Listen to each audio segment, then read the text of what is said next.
If you like the story, you can support the author on Patreon. Link is in the description. Chapter 251, Splendid New Era. This battle is over.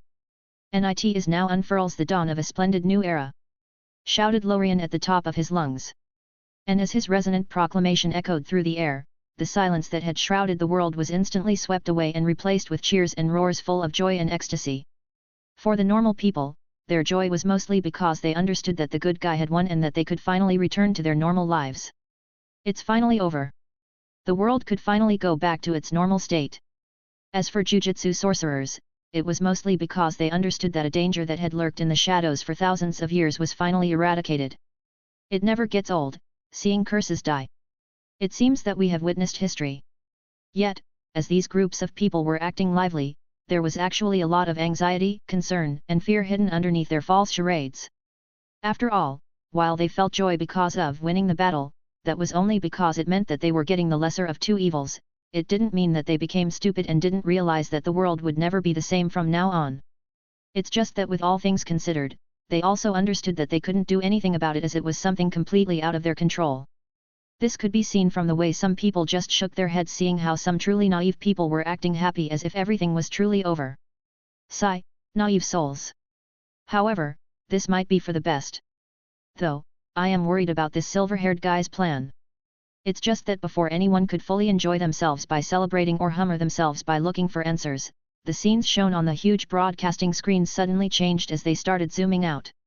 At first, people didn't care much about it as it looked a lot like an outro transition. However, as the picture and the destruction caused by Lorien's last attack became visible, the silence that had just been dismissed swiftly returned like some stubborn stalker. After all, despite all the effort that Lorien made and all the things that he had to go through to block the attack, none of that was actually streamed as it just happened in an instant and completely off-screen. All the watchers saw at that moment was Lorien slashing forward just to create a multicolored sword light that cleaved everything in its path before disappearing into the horizon. Only now did people realize how far the sword attack went and how much destruction it caused.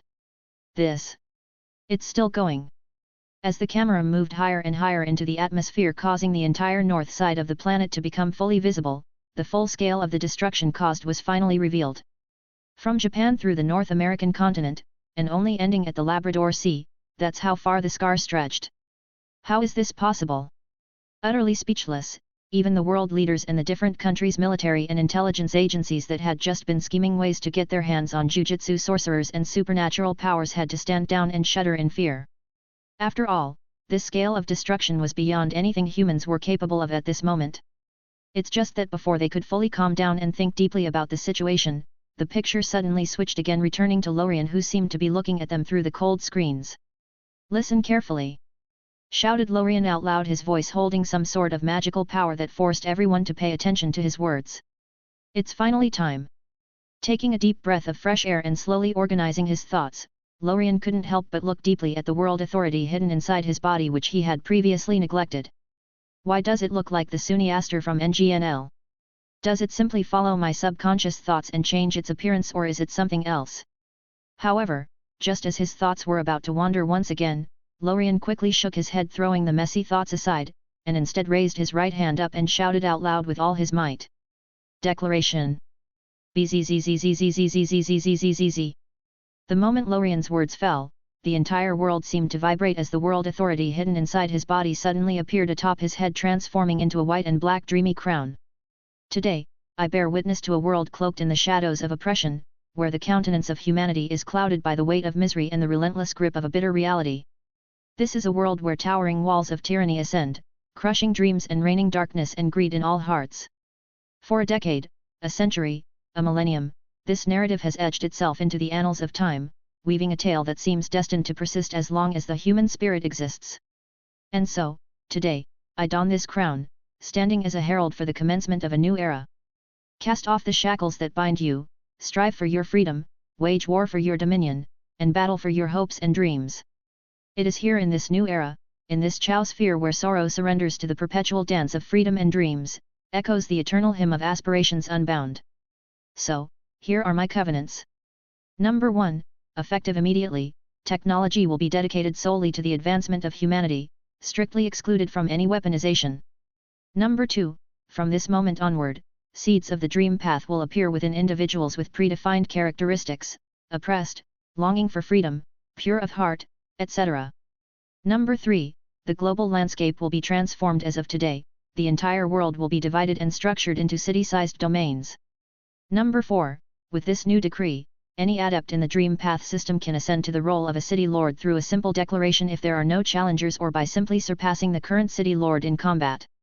Number 5, commencing today, achieving the status of a city lord brings substantial enhancements in power, practice speed, and life essence. Number 6, starting now, dream path seekers who reach the outer realm gain the privilege of accessing the nightmare realm through designated points at the heart of each city-sized domain. Number 7, as of today, conflicts among dream path practitioners find resolution through direct duels, where the predetermined rules and agreements are upheld by the very fabric of the world itself. Number 8, behold the edict, the instigation of massacres is strictly prohibited, offenders risk their descent into nightmare spirits and subsequent exile to the nightmare realm. Finishing all of this in one breath, a wicked smile couldn't help but appear on Lorien's face as he looked straight at the camera and said, "Enjoy the journey, blaze through obstacles, let nothing hinder your strides, and soar to your utmost potential. I'll be awaiting your arrival at the end of the dream path." Note: you can read the next chapter 252 for free on Patreon, go check it out there. Chapter 252, Demi-Law Level. I'll be awaiting your arrival at the end of the dream path. Ha ha ha ha ha. Then, following Lorien's last playful remark and loud laughter, the largest broadcasting event in human history that had been ongoing for hours finally concluded with the silent disappearance of all floating screens across the world, which left everyone watching utterly confused. However, Lorien didn't have much time to care about this right now as he was busy receiving feedback from the world after gaining its ownership. BZZZZZZZZZZ. This long-awaited feedback took the form of a world origin energy feedback and another mysterious ball that seemed to be composed of world laws that Lorien couldn't fully understand. BZZZZZZZZZZ. The first to arrive was of course the highly concentrated ball of world origin, which was immediately absorbed by Lorien almost instinctively. It seems that his entire being was waiting for this energy to arrive for as long as it had existed, as the moment he got in touch with it, it automatically got divided into 3 portions with his soul, body, and energy each taking 1 portion. Ugh! What's with this energy? This is the highest quality one that I've absorbed so far. If normal dream energy is akin to dirt, then this energy is like a diamond. Unable to hold back a small groan full of pleasure, Lorien couldn't help but close his eyes as he slowly experienced the changes that were transpiring following the absorption and assimilation of this world origin. Different from the previous improvements, which were mostly quantitative in nature, this transformation was entirely qualitative as it pushed Lorien forward towards a higher life level.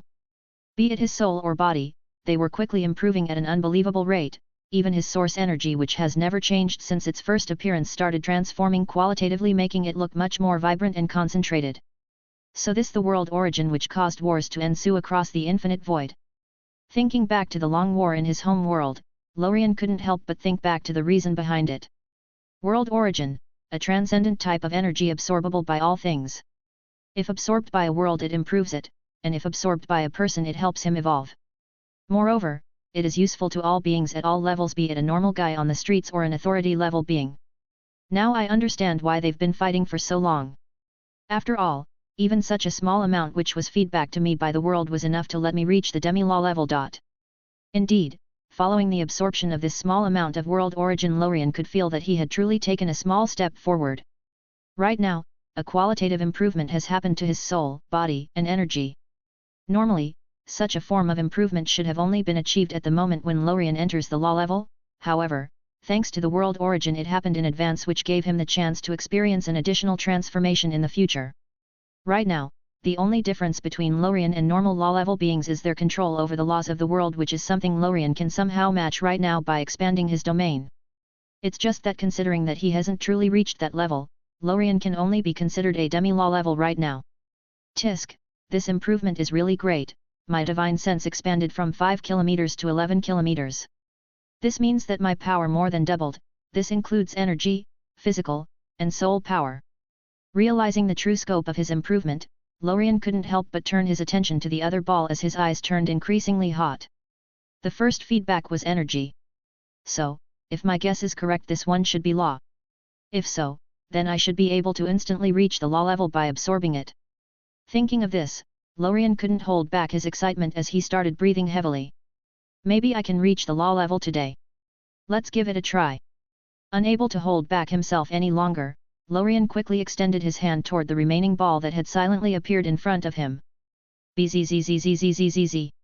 It's just that before he could make contact with it, the golden treasure orb inside his body, which enables him to travel from one world to another, suddenly shook as it flashed with a golden light that extended to outside Lorien's body.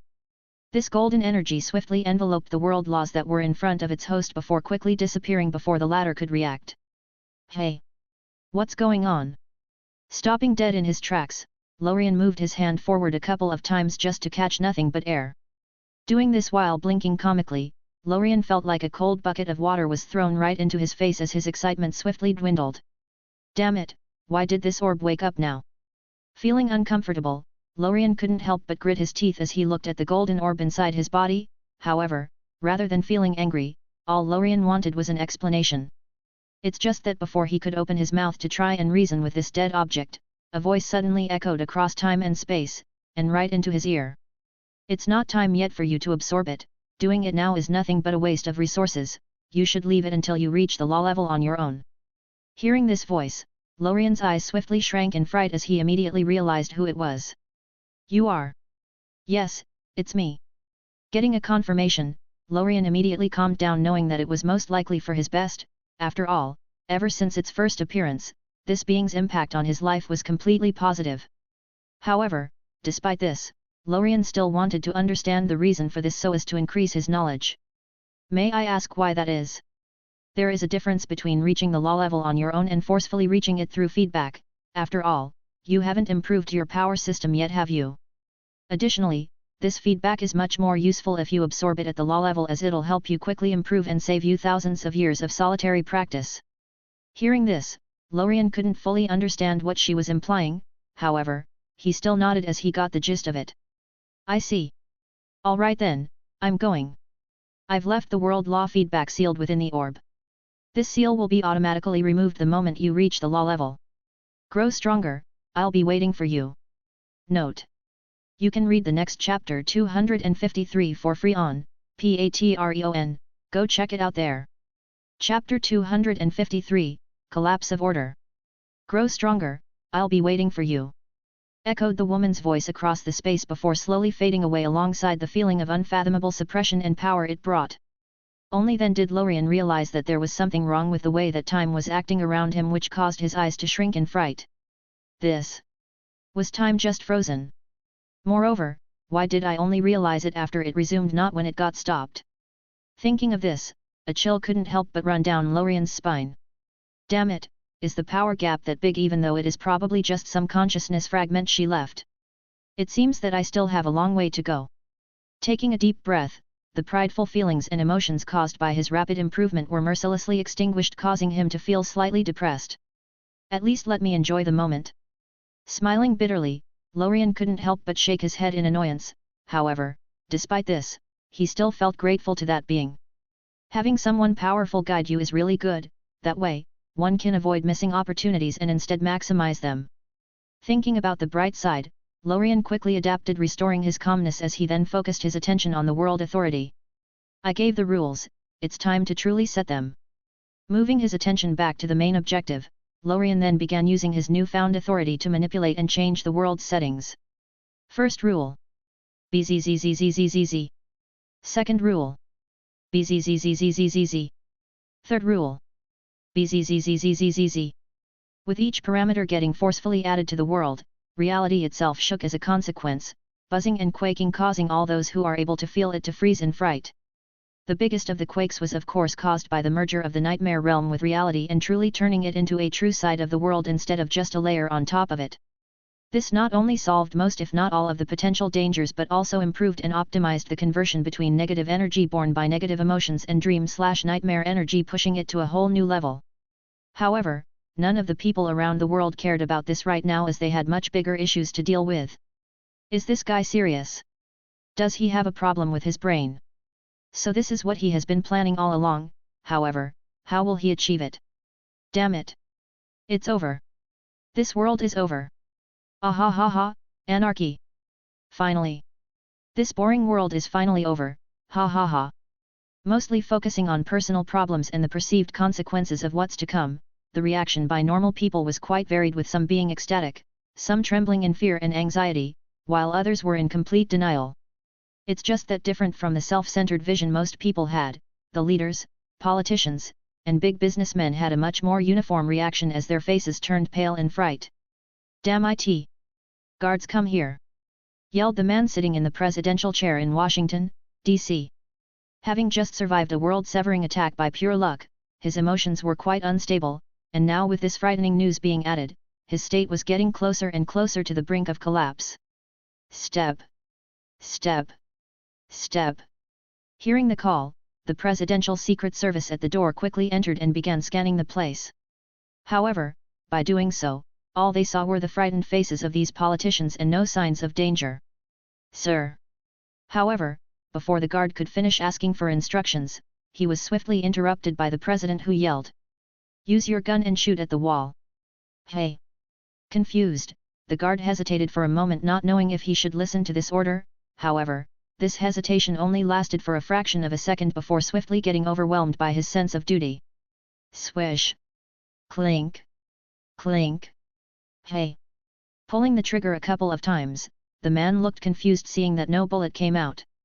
However, before he could try again, the president roared once more, ordering another to try instead. Swish! Clink! Clink! Getting the same result, the president couldn't help but take a deep breath of cold air through his gritted teeth, realizing the severity of the situation. Moreover, to add insult to injury, a military-looking leader suddenly barged in and said as quickly as he could, "Sir, after the disappearance of the weird broadcasting screen, our technology is finally back to normal." Hearing this, the president couldn't help but feel a slight hint of hope. However, it was quickly extinguished by the next phrase uttered by the man. "However, it seems that all our weapon systems are malfunctioning alongside all other types of weapons. We weren't able to ignite even normal dynamite." Taking a deep breath, the man looked very confused and afraid at the same time as he continued speaking. "The weird thing is that when used with intent other than being a weapon such as mining, the dynamite ignites, but when used as a weapon it doesn't. Moreover, it seems that this is also the case for our nuclear arsenal, as all nuclear weapons become obsolete but nuclear energy seems to function normally." Hearing this, everyone fell silent as they finally understood that Lorien's words and the rules he set weren't just normal breakable laws. Instead, they became part of the natural way that the world functions. Fully realizing this, the president finally fell back to his chair, his face full of despair as he recognized how bad their situation was. "Damn it, without the weapons our advantage has fully disappeared. All our enemies will probably take advantage of this to retaliate." Thinking about the more than 100 wars they caused around the globe and the number of countries that hate them, a rush of blood suddenly soared into the president's brain, causing him to collapse unconscious. "Sir! Sir! Fast! Follow emergency procedures." Note: you can read the next chapter 254 for free on Patreon, go check it out there. Chapter 254, The Last Upgrade. "Fast! Follow emergency procedures!" yelled one of the men as he kept looking left and right, nervously waiting for medical aid to arrive. "Damn it! Where did they go?" he roared anxiously, appearing to be at his wit's end. However, to both his complete surprise and utter disbelief, no one seemed to care much about him or the state of the president other than his fellow guards. Right now, all these politicians and high-level military leaders had in mind was their positions and how they would keep their money, rights, and power after the sudden change in the world's landscape. So it wasn't a bluff. "What are we going to do? We are together in this. For now, we aren't actually in much danger, as we should easily be able to stabilize things with our current power and with the support of the people." However, just as one of the men said this, another quickly interrupted him with a sneer. "Humph, the people are the ones we should be most afraid of right now. Now that we have tested his statements, we know for a fact that at least most of the things that the man said will come to being. This includes the world getting partitioned into domains and a large number of people gaining superpowers. Indeed, now that our modern weapons are completely useless, our only hope is to gather a large number of these awakened people. Otherwise, it would be hard to do anything without the power to enforce the laws we set. Indeed, but it would be very hard to convince them. Yes, moreover, that guy's objective seems to be the decentralization and collapse of all governmental powers. Decentralization of powers? That guy simply wants the world to be plunged into a grand war. Wars hey, I don't think we have the right to talk about that. You. Stop. This is not the time to get into these sorts of debates. Humph. Alright then, any other suggestions? Asked one of the men who had been keeping silent all this time. However, before anyone could respond to his question, the dark sky suddenly lit up with a myriad of colors formed by innumerable beams of light that shot in every direction. Bzzz. Swish. Swish. Looking like a meteor shower of unprecedented proportions, these dreamy energy beams traveled through the sky and across the globe, only falling once in a while when finding suitable targets.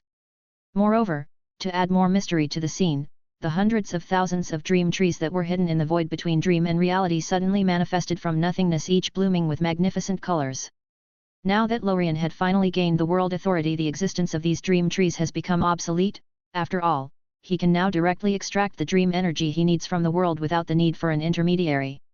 However, after having used them for so long, Lorien didn't want to simply remove them, so, after thinking about it for a while, he decided to divide them into groups and merge them, thereby turning them into larger dream trees that would stand at the center of each newly divided domain. Moreover, not only will they act as the center of said domains, but they will also act as its anchor, and as the gate to the nightmare realm. Bzzzzzzzzzzzzz. The moment this was decided, everyone instantly felt the world get forcefully divided. Right now, no matter where anyone was standing, they could always instinctively feel what domain they were in and if it had a master. Moreover, at the center of each domain, a large hundreds of meters tall dream tree appeared silently, as if anchoring it to reality and acting as its link with the nightmare realm.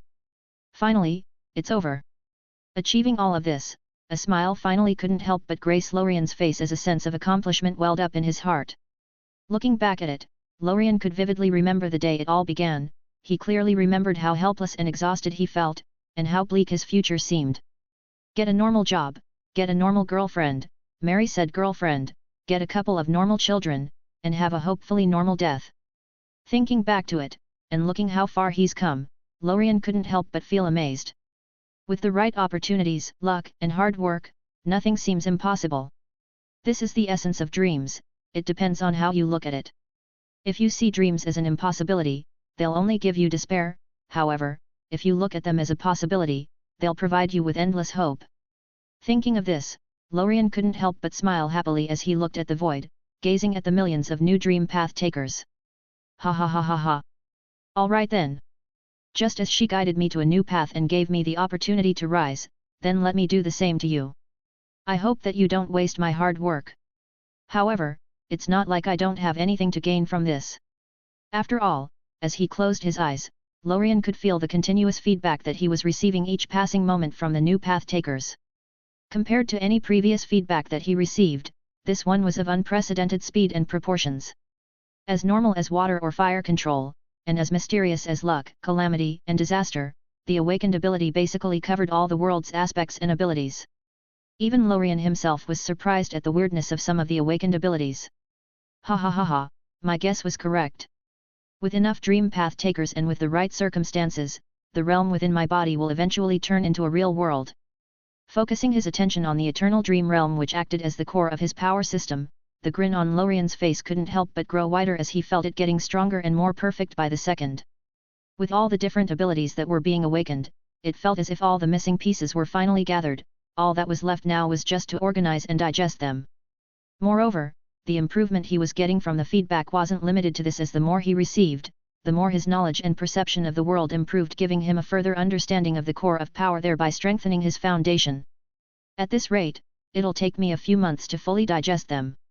Note: you can read the next chapter 255 for free on Patreon, go check it out there. Chapter 255, Secret X Danger. At this rate, it'll take me a few months to fully digest them. Stated Lorien out loud while stretching his body, causing a series of cracking noises to echo. Crack. Crack.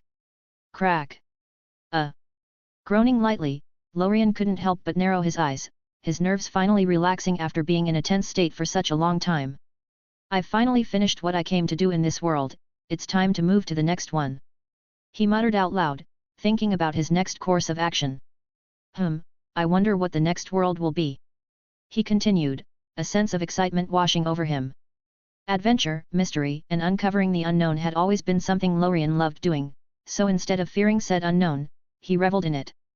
However, while that was true, Lorien understood that choosing the next world himself might bring more benefits than leaving things to pure chance.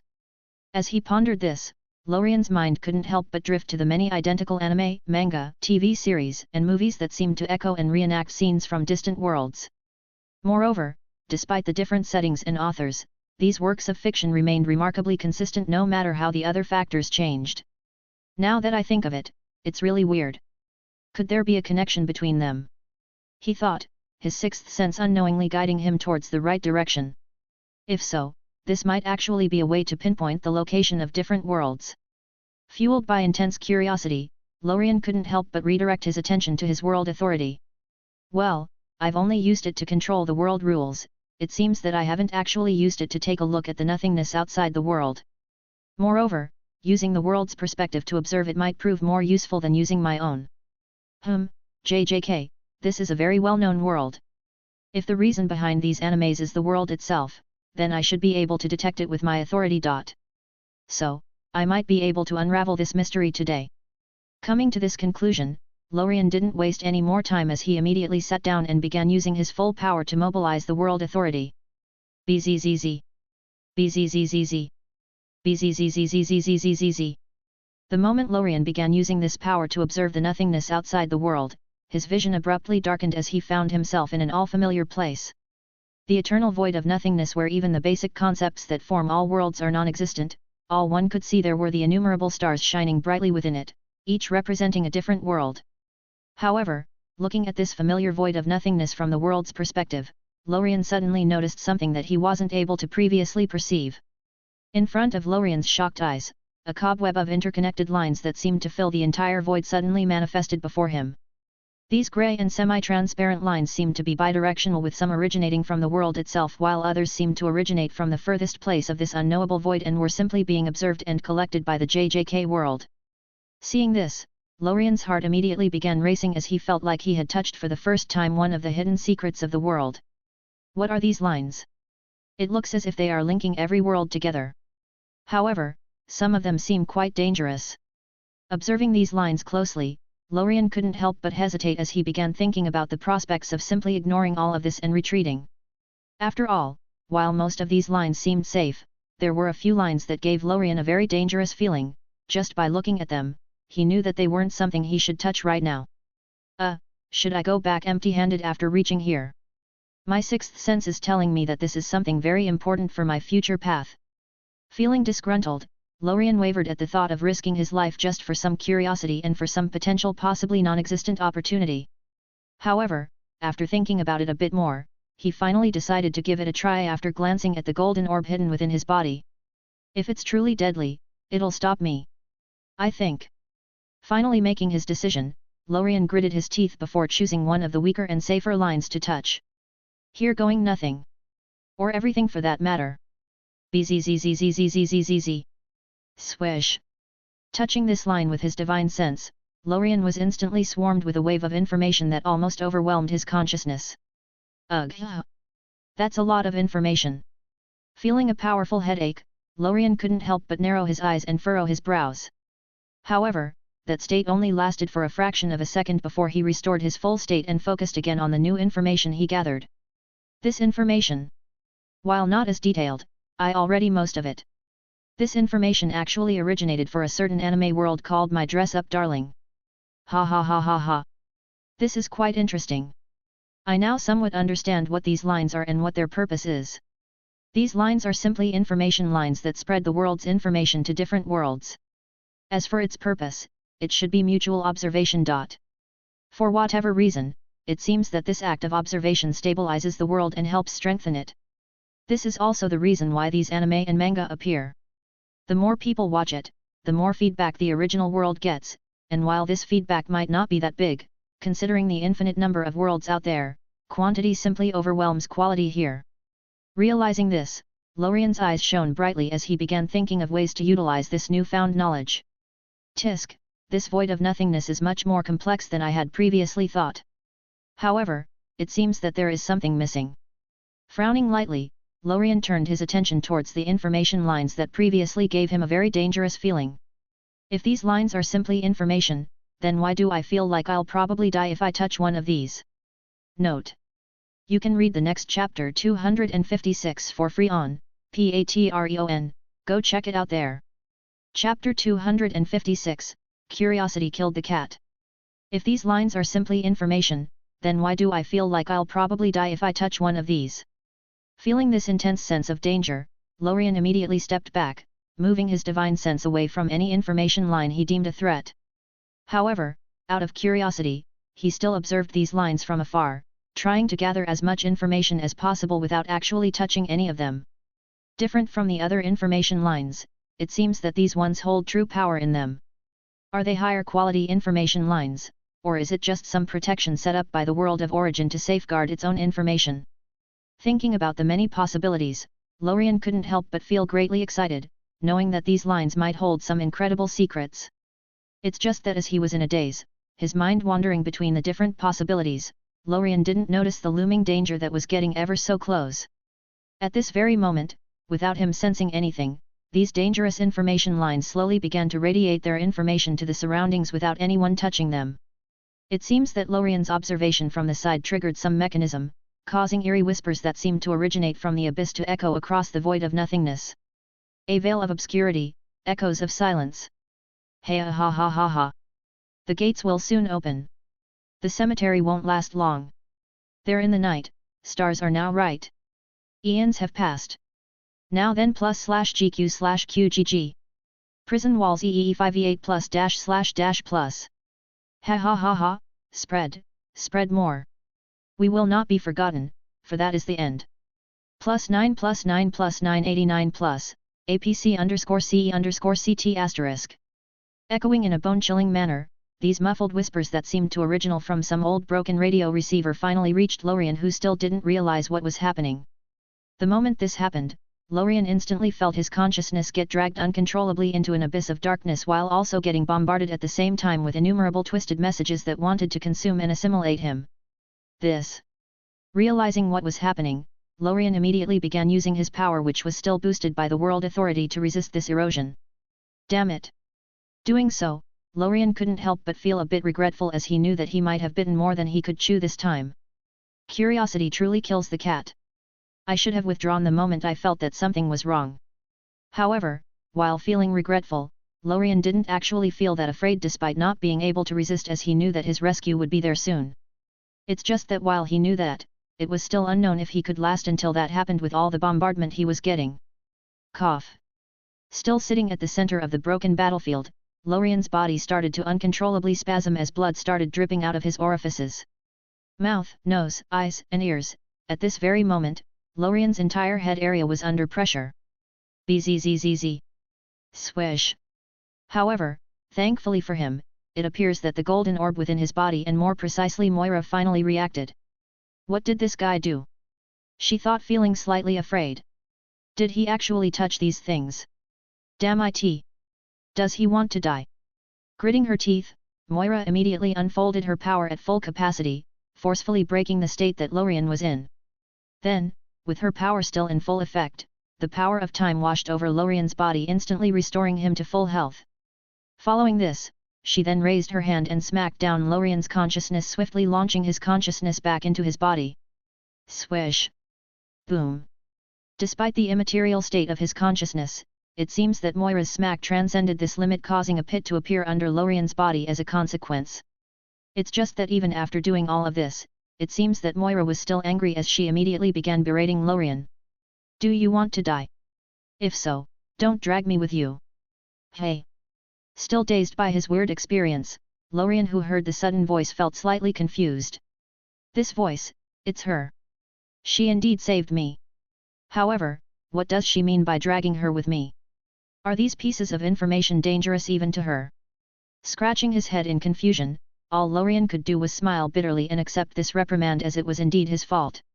However, he still tried to interject in between phrases, trying to gather some information. I apologize, I didn't know that they were that dangerous. However, what are they? How would I know? Haven't you touched them? No. Even I feel danger just by looking at them, why would I touch them? You're lucky that you only got affected by their radiation, otherwise, even I won't be able to help you. Hearing this, Lorien immediately felt his perception of the world shatter as he realized that this void of nothingness was actually much more dangerous than he had expected. It seems that there are indeed powerhouses of higher levels than her hidden somewhere.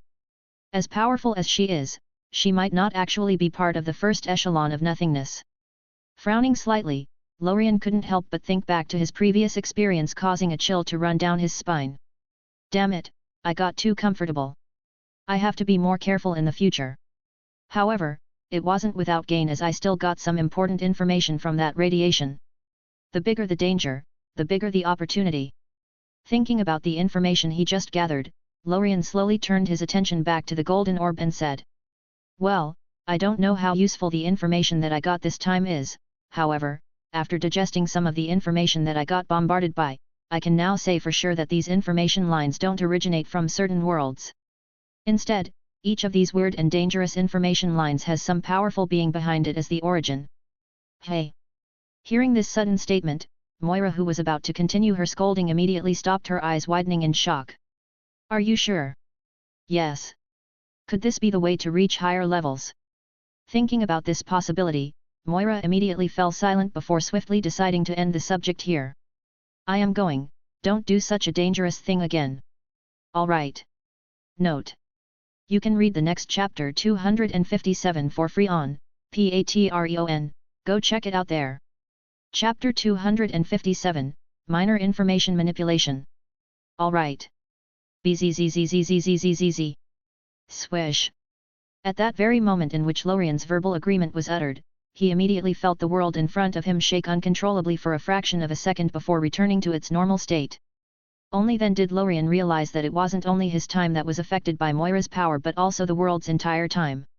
Noticing this, Lorien just smiled bitterly, not appearing that surprised by the fact. After all, this was not the first time that something like this had happened, so he got quite a bit used to it. Sigh. It seems that I got too carried out this time. Shaking his head, Lorien couldn't help but scratch his cheek in annoyance as he thought of what had just happened. Well, it's not like I didn't gain anything, at least now I know that I must include information into my power system.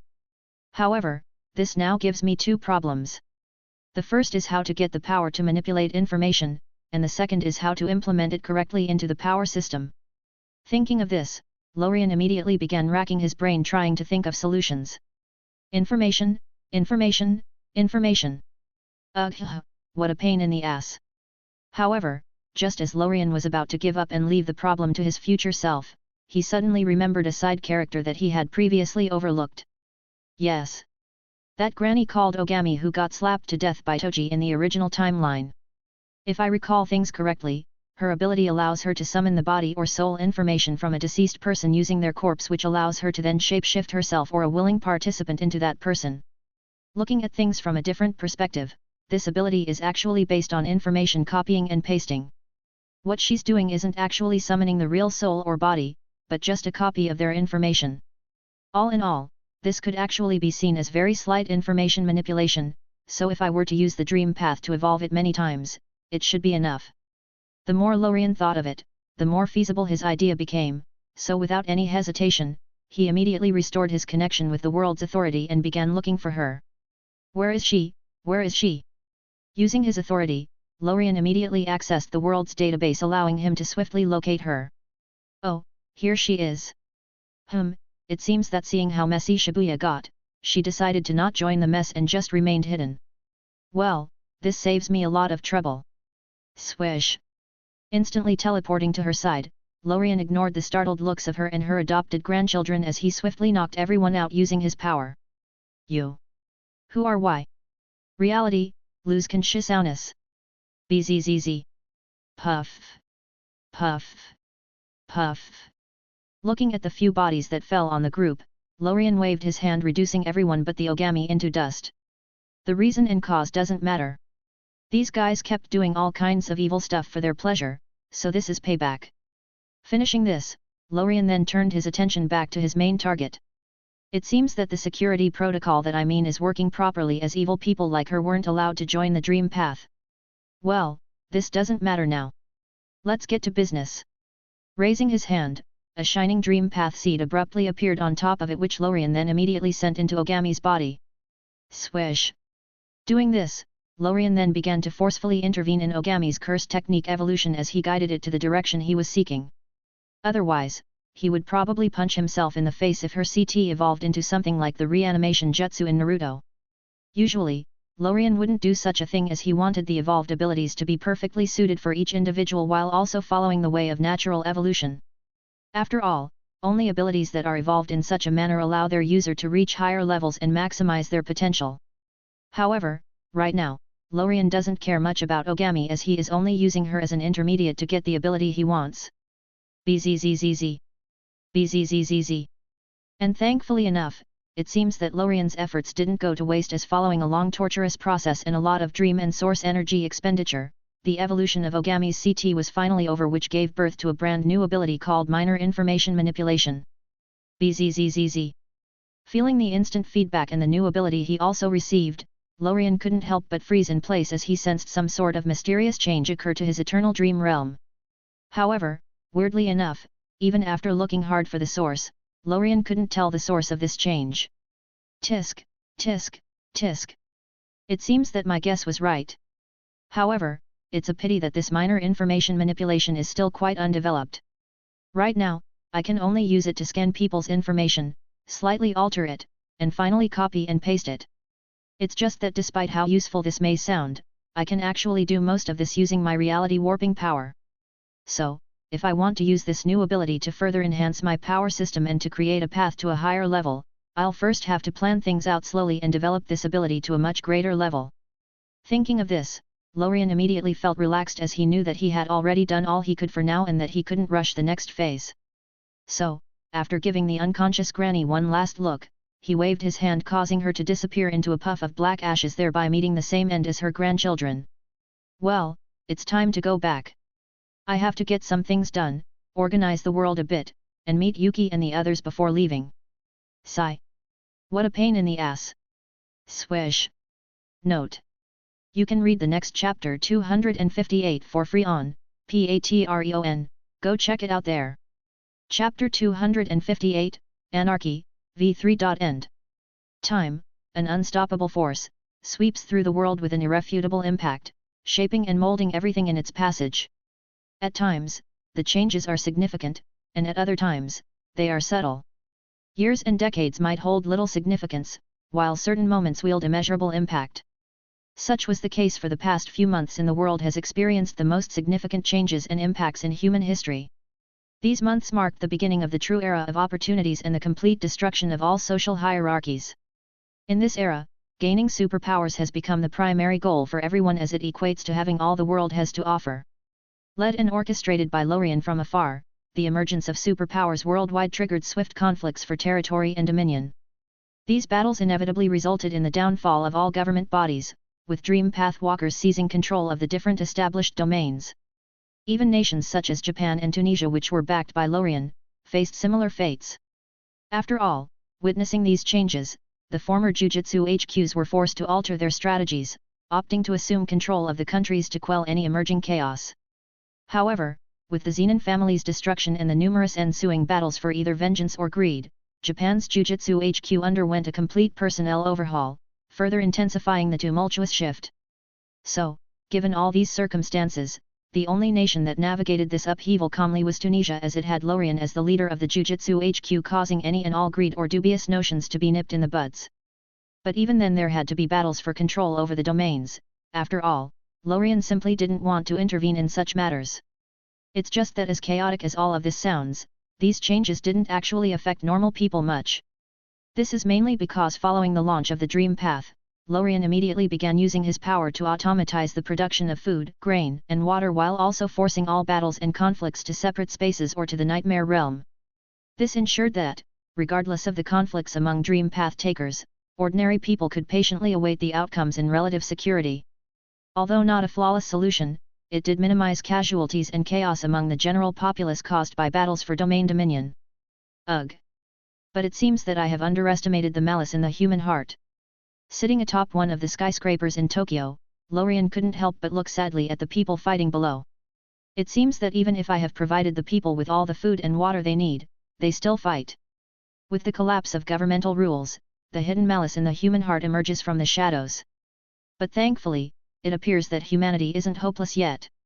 Gazing at the many volunteers below from the general populace, ex-cops, and ex-military personnel, Lorien couldn't help but nod silently, affirming their actions.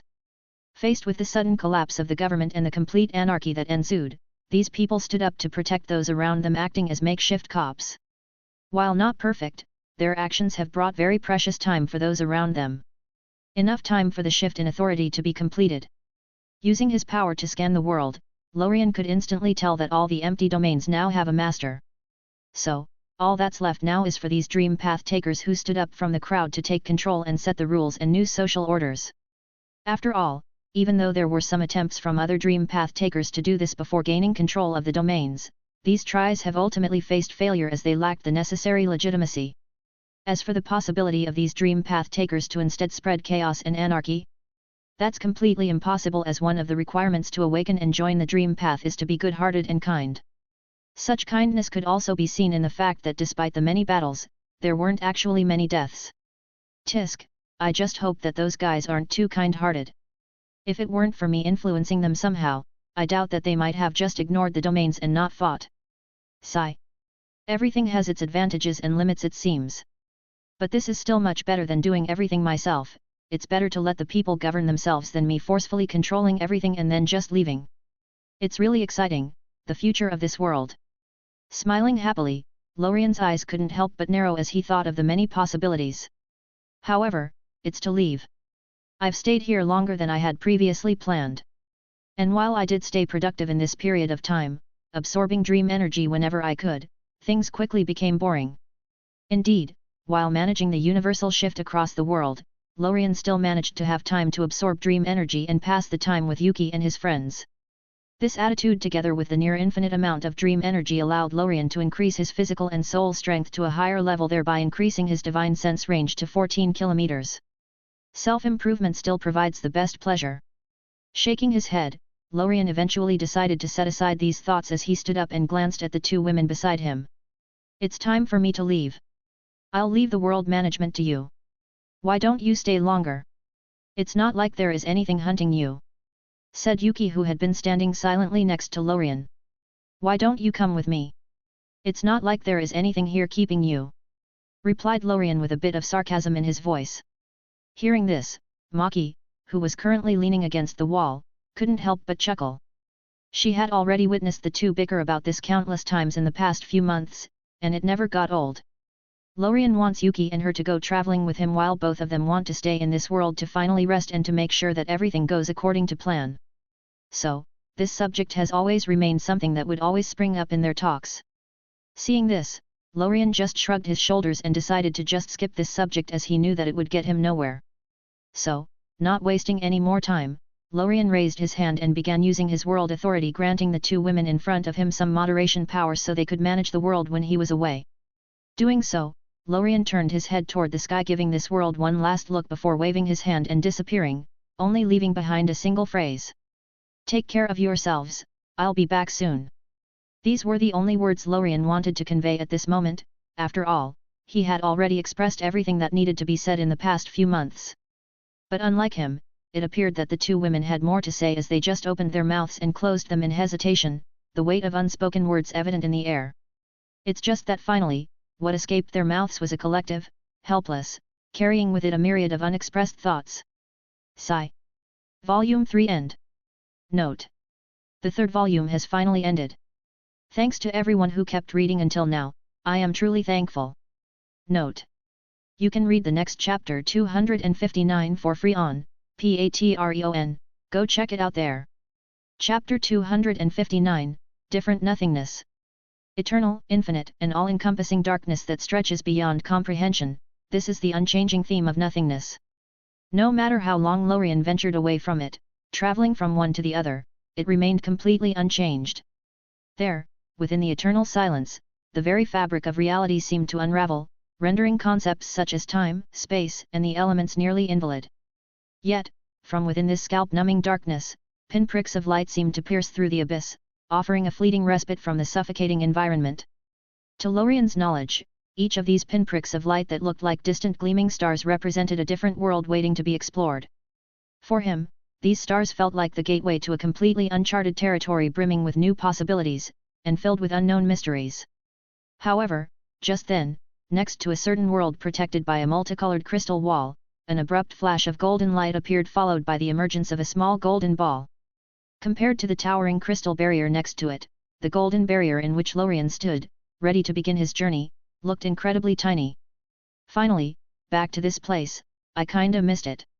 Stretching lazily, Lorien couldn't help but close his eyes, enjoying the complete and utter silence for a moment before stretching lazily and saying, "Ugh. It's really a good place to stay if one wants to enjoy silence, however, staying here for too long probably won't be too good. Anyway, time to move on." It's just that before setting off, Lorien couldn't resist glancing back at the world he'd just departed, and commenting one last time. Was this the original color of the world barrier, or did it change after I mastered it? Frankly, I can't remember, as I didn't pay much notice then. However, it's quite an interesting detail, so I'll pay attention next time. With a shake of his head, Lorien pushed aside the fleeting thought, redirecting his focus to the vast expanse ahead. Sigh, nothing really changed. Lorien sighed, glancing at the scene he thought he knew so well. However, it's weirdly different at the same time. He added while gazing at this familiar scene. Observing it, Lorien really couldn't help but compare what he was currently seeing to the perspective he had when he used his world authority to observe the nothingness outside the world. It's incomparable, like day and night. Life is really a matter of perspectives, it's just that those at a higher level can see clearer and further than those below them. Such an information gap might be disappearing at times. Thinking of this, a glimmer of wisdom sparkled within Lorien's eyes, as a fleeting sense of enlightenment washed over him. However, this only lasted for a moment, as Lorien, who was moving farther and farther away from the Jujutsu Kaisen world within the golden protective barrier, suddenly furrowed his brow and glanced back. "My power, it's weakening," he muttered, a sense of discomfort filling his heart. "No, it's not that," he shook his head and corrected himself. "It's more like the constant boost that I was constantly receiving from the world is fading. Guess that I got too used to it. The further I move away from the JJK world, the more it disappears." Thinking of this, Lorien couldn't help but feel a bit reluctant for a moment, which was quite the normal reaction. After all, it was difficult for anyone to accept the sudden loss of power, no matter the circumstances. However, as he continued drifting until he entirely lost this support, Lorien couldn't help but shake his head, casting aside those thoughts as he understood that what he had lost was nothing but external power. Well, what's not mine isn't mine. No need to dwindle on such details. It's better to focus on more important things, such as, he decided, redirecting his attention. Swiftly turning his head towards the direction he had just traveled through, Lorien tilted his head slightly to the side before nodding happily. "Well, it seems that I can still sense the JJK world no matter how far I am," he noted with satisfaction. "Moreover, it seems that even though I've lost the usual support, I can still use my link with it to do many things. For example, by spending the world essence energy, I can borrow power, manipulate it from a distance, and even directly teleport to it through nothingness." Realizing this, Lorien's eyes lit up with excitement as he envisioned the countless ways he could use these newfound abilities. However, as he contemplated the potential consequences that might appear because of its use, Lorien quickly shook his head, rejecting his previous thoughts. Any use of these abilities will cause great damage to the world. After all, the farther I am, the more energy needs to be spent to reach me. Moreover, this energy isn't any normal energy, as it is the base stone of the world, so using it indiscriminately may cause it to collapse. All in all, this only gives me a way to save myself in times of danger, nothing more, and nothingness. Shaking his head, Lorien finally turned his gaze ahead and began looking in the direction that the golden barrier transformed by the golden orb was leading him. However, as he watched numerous worlds pass by, seemingly disregarded by the orb, Lorien couldn't help but feel a sense of perplexity. How does it decide which world I should stay on? This feels odd, he mused aloud. Tisk, destiny hey. He grumbled, his brows furrowing in frustration. I really should find a way to target specific worlds. It's just that thinking back to his last experience, Lorien immediately shuddered and decided to postpone any thoughts about the subject until further notice. Moreover, this was neither the time nor the place, as it seemed that after traveling for a few minutes, he had finally reached his destination. Well, that was quick. Nothing extraordinary happened this time. However, it seems that the JJK world and this one are relatively close. Thinking of this, Lorien couldn't help but scratch his head and smile. It's not like I am complaining though. Note. You can read the next chapter 260 for free on Patreon, go check it out there. Chapter 260, Weird World, Weird Inhabitants. It's not like I am complaining though. However, as he uttered these words, Lorien found himself drawn to the majestic and slightly eerie sight that stood toweringly before him. There, a short distance away from him loomed a vast and peculiarly partitioned world that kept constantly radiating a darkish hue. If one were to draw a comparison between this world and the one Lorien had just departed from, in terms of sheer size, this one held a distinct advantage. Based on my past experiences, the size of a world often correlates with its strength, so, with this in mind, this world is most likely more powerful than the JJK world. However, it seems that it's not by much. It's just that the strength of a world doesn't always equate to the strength of its inhabitants, so, in this case, they might be way stronger or way weaker depending on the environment. Contemplating this notion, Lorien couldn't help but cast a profound gaze upon the world before ultimately shaking his head. Well, this world doesn't seem to be a safe one, so let's how things go. Saying this, Lorien couldn't help but look a bit longer at the world, as its composition and barrier were unlike anything he had ever seen, which succeeded in grabbing his attention. Viewed from his position, this new world resembled a colossal sphere that was split down the middle, with each hemisphere embodying a starkly contrasting aspect of this world. From Lorien's point of view, they appeared like the opposing forces of light and darkness, akin to the eternal twirling of yin and yang. However, interestingly enough, despite the apparent equilibrium of this configuration, the world's barrier and the atmosphere that it was giving off said otherwise. To Lorien's keen perception, this realm emanated an overwhelming sense of despair, darkness, and fear. Basically, there was nothing inviting about it. Interesting. Is the dark hue that I am seeing and the unsettling atmosphere caused by some unbalance in the equilibrium? It seems that I won't get bored in this world. With his curiosity piqued, Lorien didn't hesitate any longer, as drove the golden barrier surrounding him forward, morphing into a golden beam of light that easily pierced through the world's crystal barrier. I just hope that beyond mere entertainment, this world offers something of genuine value. Lorien mused, his last phrase disappearing into the depths of nothingness. Meanwhile, just as Lorien officially entered the new world, an interesting event was actually unfolding within it. At this moment, outside an hotel in Japan called Hotel Morin, a heterogeneous group of 6 individuals were currently standing there arguing. Of the 6 people, 4 of them were clad in dark suits, looking to be a part of the same group, while the other 2 appeared to be reluctant outsiders, seemingly dragged along with them. Of the 2, the teenage boy had scruffy blonde hair, yellow-brown eyes, and weirdly sharp and angular teeth. On the other hand, the girl had strawberry blonde long hair, red and yellow eyes that formed a cross pattern, and also weirdly sharp teeth with defined fangs. However, what made this girl truly distinctive wasn't just her good luck, instead, it was the light red horns protruding from the top of her head. With a mere glance, it was evident to anyone that this girl was anything but human. However, as peculiar as their composition may seem, it didn't whether the group of 6 was actually unified or not. After all, what truly captured attention was the unsettling and chaotic manner in which they conducted themselves. "Hayakawa, sir," suddenly spoke the oldest-looking male in the group, named Ere. "Can we really put our faith in these 2 as comrades in a battle against devils? One is a fiend and the other is a punk, I can't trust them." He continued. "You can't trust them to watch your back. In combat, we make them go in first. If they run or switch sides, we kill them," responded the young man named Aki, who appeared to be the leader of the group. "You're treating us like animals," suddenly said the blonde-haired fiend named Power. "You 2 have no human rights," coldly responded Aki. However, instead of arguing with him or getting angry over their dignity getting trampled on, the 2 turned away and started whispering. "He's pretty angry, must be because of this morning. Maybe that prank went a little too far." It's just that the moment Aki heard what they were whispering about, he immediately exploded in anger, shouting at them. "That was no prank. Do you want to die?" Seeing this, the black-haired girl with an eye patch called Himeno couldn't resist interjecting with keen interest. "Yikes, what happened?" However, after saying this, she immediately changed the subject, trying to calm down the atmosphere. Aki, don't be that strict with them all the time, the poor things. That's right. I almost got killed by the bat and you made work right after. Give me a reward. Denji immediately added, quickly agreeing with her words.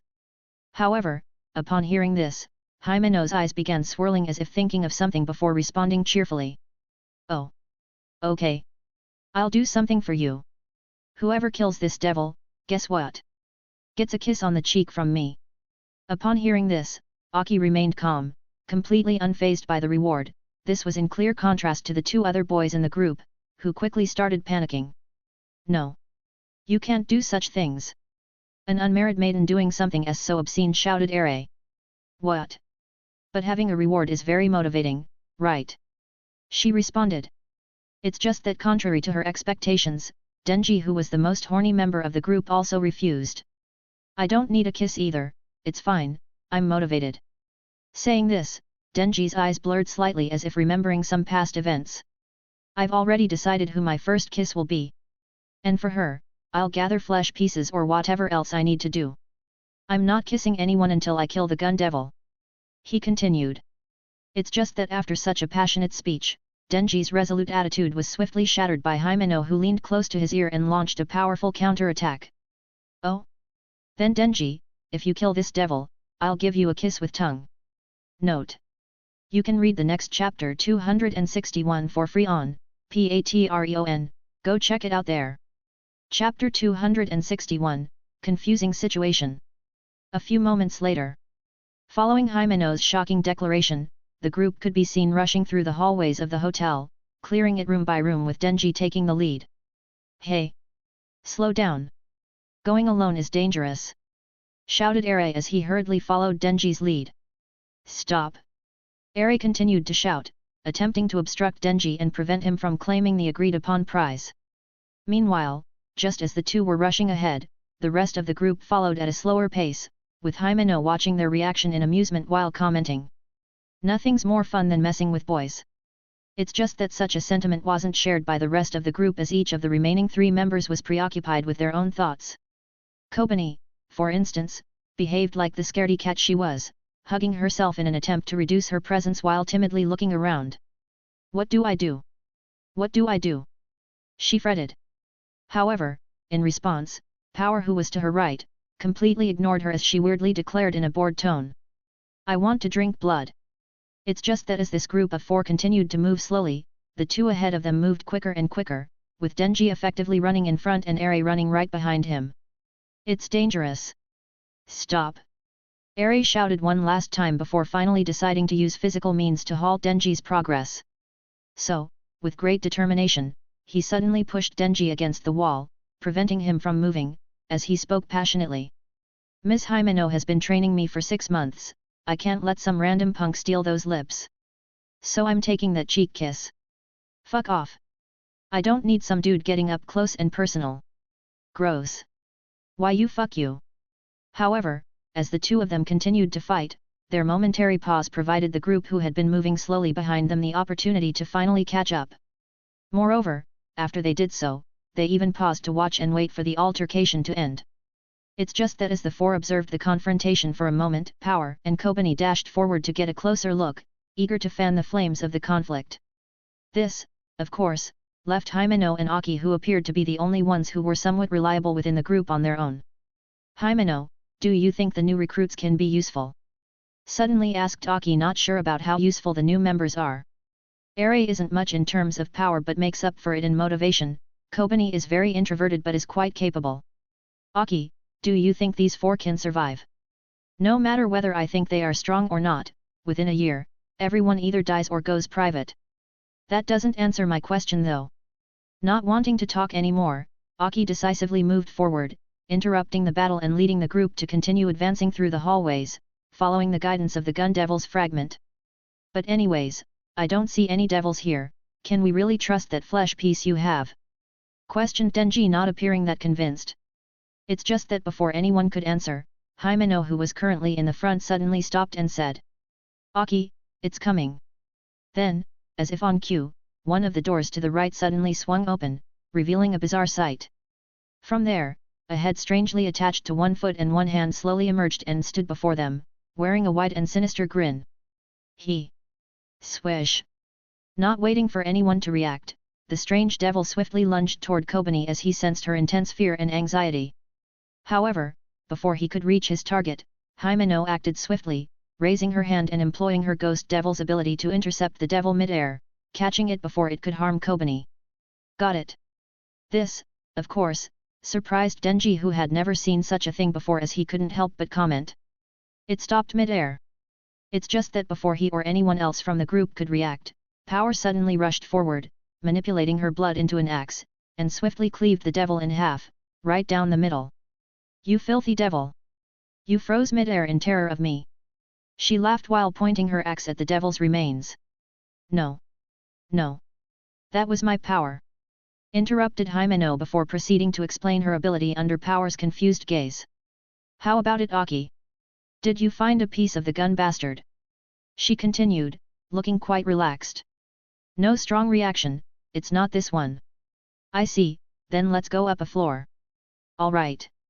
Making a quick decision, the group wasted no time as they moved, pressing on to the next floor without hesitation. Step. Step. It's just that the moment they reached the next floor, Ere suddenly froze in place as he noticed something inexplicable. What's wrong? We just climbed the stairs from the 8th to the 9th floor, right? Yes. This is the 8th floor again. Hey? You sure didn't get the numbers wrong? I didn't. Something isn't right, I'm going to check. Still trusting in his intuition and deduction, Ere wasted no time in testing his conjecture as he quickly walked down the stairs, determined to confirm his suspicions. However, to his utter bewilderment, the moment he did so, he bizarrely emerged from the floor above, as if he were descending from the 9th floor. Oh! He uttered, not appearing happy at all after being proven right. Ere, you just went down the stairs, right? Yes. Note. You can read the next chapter 262 for free on Patreon, go check it out there. Chapter 262, A Piercing Light. A while later. Following several unsuccessful attempts and a lengthy investigation, the group could now be seen huddled together in a single room, with all sitting in silence. Let's look at our situation.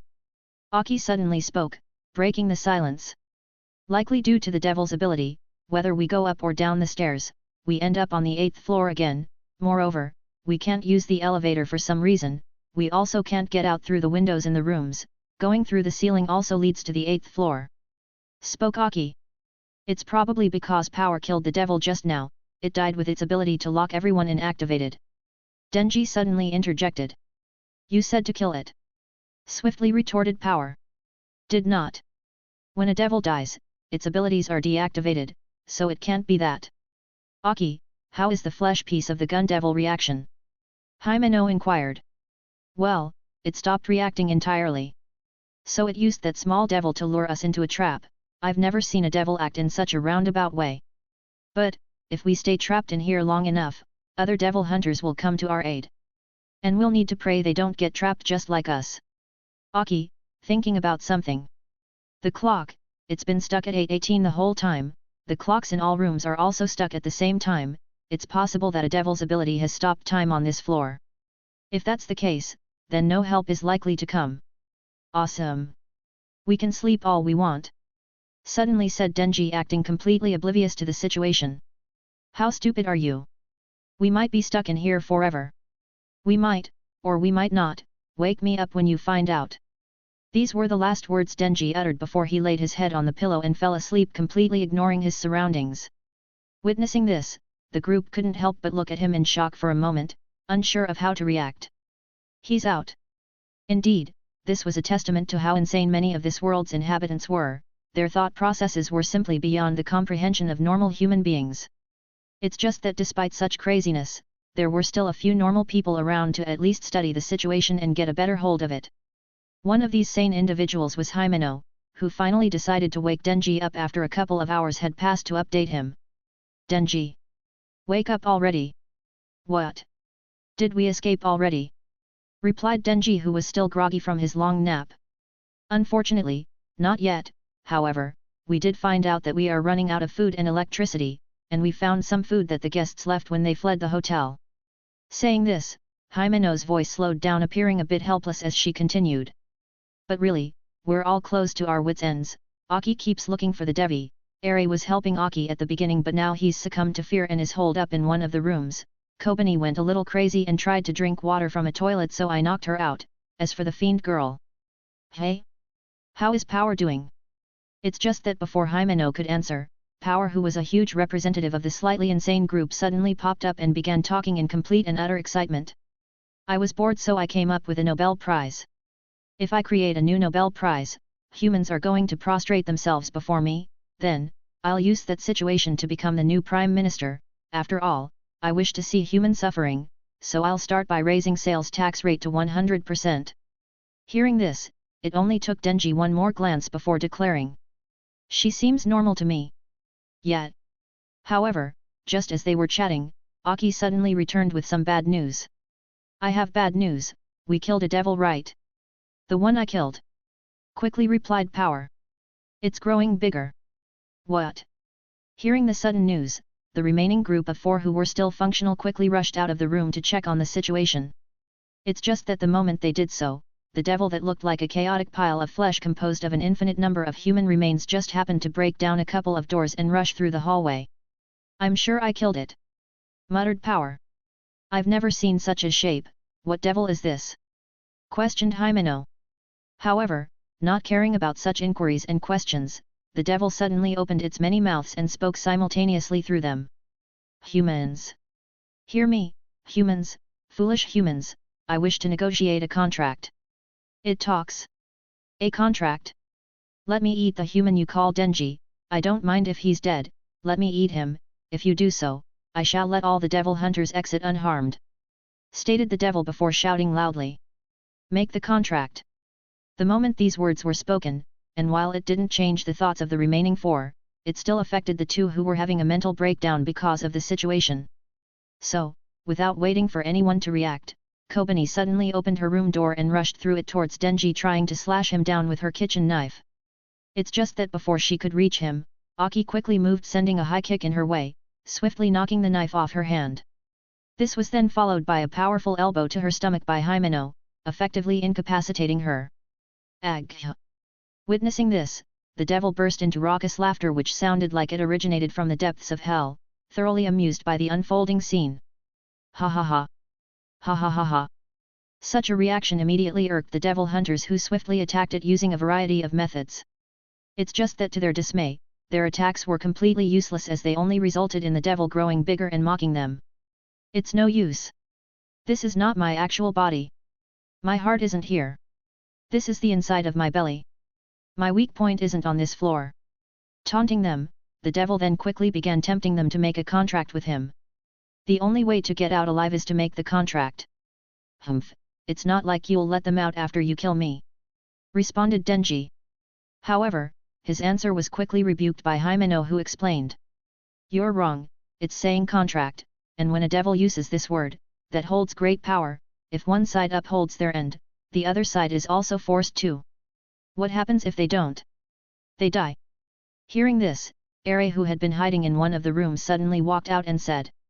Himeno, we should kill him, and after that's done and we are out, we can consider our option, otherwise, we'll simply starve to death here. Such a sentiment was also quickly echoed by Power, who said happily, still thinking about her Nobel Prize. I also vote for his death. If I don't get out, I won't be able to make the Nobel Prize.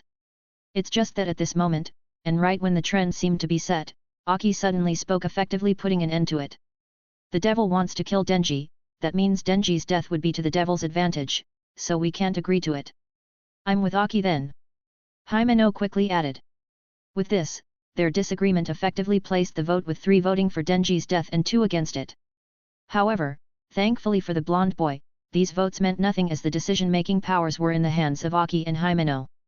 So, following this, the situation quickly developed into a stalemate, with the devil occupying a significant portion of the hallway and the remaining devil hunters sitting or lying opposite it, contemplating a solution. Aki, do you have a plan for how to get out? If we run out of options, I'll use the sword. That's not an option. If using the sword solves it, then why don't you do it? Even if we run out of options, we are not using the sword," replied Himeno. "If we get to that point, then I'm sorry, but you'll have to die," she added. "What?" However, at that very moment, just when Denji was looking confused and hope appeared slim, a golden shooting star suddenly streaked across the horizon. Unstoppable, it pierced through the sky with dazzling brilliance, seemingly dividing it in half as it hurtled uncontrollably toward their position. This is maybe their solution. Note: you can read the next chapter 263 for free on Patreon, go check it out there. Chapter 263, Chainsaw Man World. It's just that before this solution could arrive, the group must first survive the onslaught launched by the Eternity Devil, who quickly began swelling and increasing in power following the conflicts and fearful emotions stirred up by Ere and Kobani after realizing that power ate all of the remaining food. AGHH. Ha ha ha ha ha. Kill Denji and give me his heart. Give it. I swell with fear. I am fear. Fear more. Fear death. Fear everything. I'm going to kill Chainsaw. Me. The Eternity Devil. So, following this sudden and unexpected change of events, the group immediately began running away in the infinite hallway, hoping to create some distance from the devil. It's just that before they could do so, the entire floor suddenly shook before swaying and slanting in the devil's direction. Swish! Boom! In an instant, as the hallway turned 90 degrees, it swiftly transformed into an infinitely deep abyss, with the devil's mouth gaping wide at the bottom. Had the group not reacted swiftly and leaped into one of the nearby rooms, the outcome would have been grim, to say the least. Give me Denji's heart. The devil repeated. This request was quickly agreed upon by Kobani, who could be seen sitting in the opposite room from the group of three, alongside Ere and Power. Please. Someone, please kill Denji. Please do it. This is getting bad. Let's feed him to the devil. Quickly followed Ere. Ack. It's just that right at that moment, at the peak of everyone's fears and anxiety, a sudden crisp cracking noise echoed loudly across the space. Crack! Crack! Crack! Then, before anyone could react, a sudden beam of light fell from the sky, rushing straight through the abyss-like hallway and directly into the devil's mouth, resembling a pillar of golden light. Swish! Landing squarely on target, this pillar of light swiftly pierced through the devil, apparently encountering no resistance. Puff! Penetrating the back of the devil and continuing on its trajectory, this golden light beam then landed on the other end of the devil's realm, cracking it in the process. Right now, if anyone were to look at this hotel from a distance, they would quickly notice that a golden beam of light had suddenly fallen from the sky, landed on top of the hotel, and swiftly broke through it, impaling everything in its path. It's just that despite its magnitude, even such a powerful phenomenon has its end, as after its long journey, the golden beam finally landed on the ground floor, generating the final explosive reaction. Boom! The moment this happened, everything that seemed to be frozen in time due to the rapid sequence of events swiftly restored its normal flow. Starting from the realm created by the Eternity Devil, huge cracks suddenly started appearing across the space as the damage caused by the golden beam of light, alongside the injury inflicted upon the devil itself, was apparently enough to cause it to collapse. Realizing this, the Eternity Devil, now reduced to its original size due to the damage, let out an unwilling roar as it watched helplessly as all of its work and effort went to waste. AGHH. No. However, at this moment, neither the Eternity Devil nor the group of devil hunters had the luxury of relaxing, as following the realm's collapse, they now found themselves on the real 8th floor of the hotel, facing the imminent collapse of the entire building alongside the realm. Crack! Crack! Boom! What's going on? Is it another devil? Ha ha ha, we are finally out, I can now prepare for my Nobel Prize.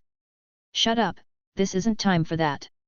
Plummeting from a height of 25 meters, neither the devil hunters nor the devil itself were particularly worried about the fall itself, as they mostly had ways to deal with it. What truly concerned them at this moment were the surrounding rubble and the ongoing threat of potential attacks from both sides. However, they soon didn't have to take care much about this too, as suddenly, from the center of the impact that caused the hotel to collapse, a multicolored light burst forth, shrouding everything around. The moment it appeared, this multicolored light instantly erased all the surrounding rubbles, preventing them from falling and causing any damage to the surroundings. Then, having completed its first task, the light swiftly enveloped all the surrounding living beings, including the devil and the devil hunters.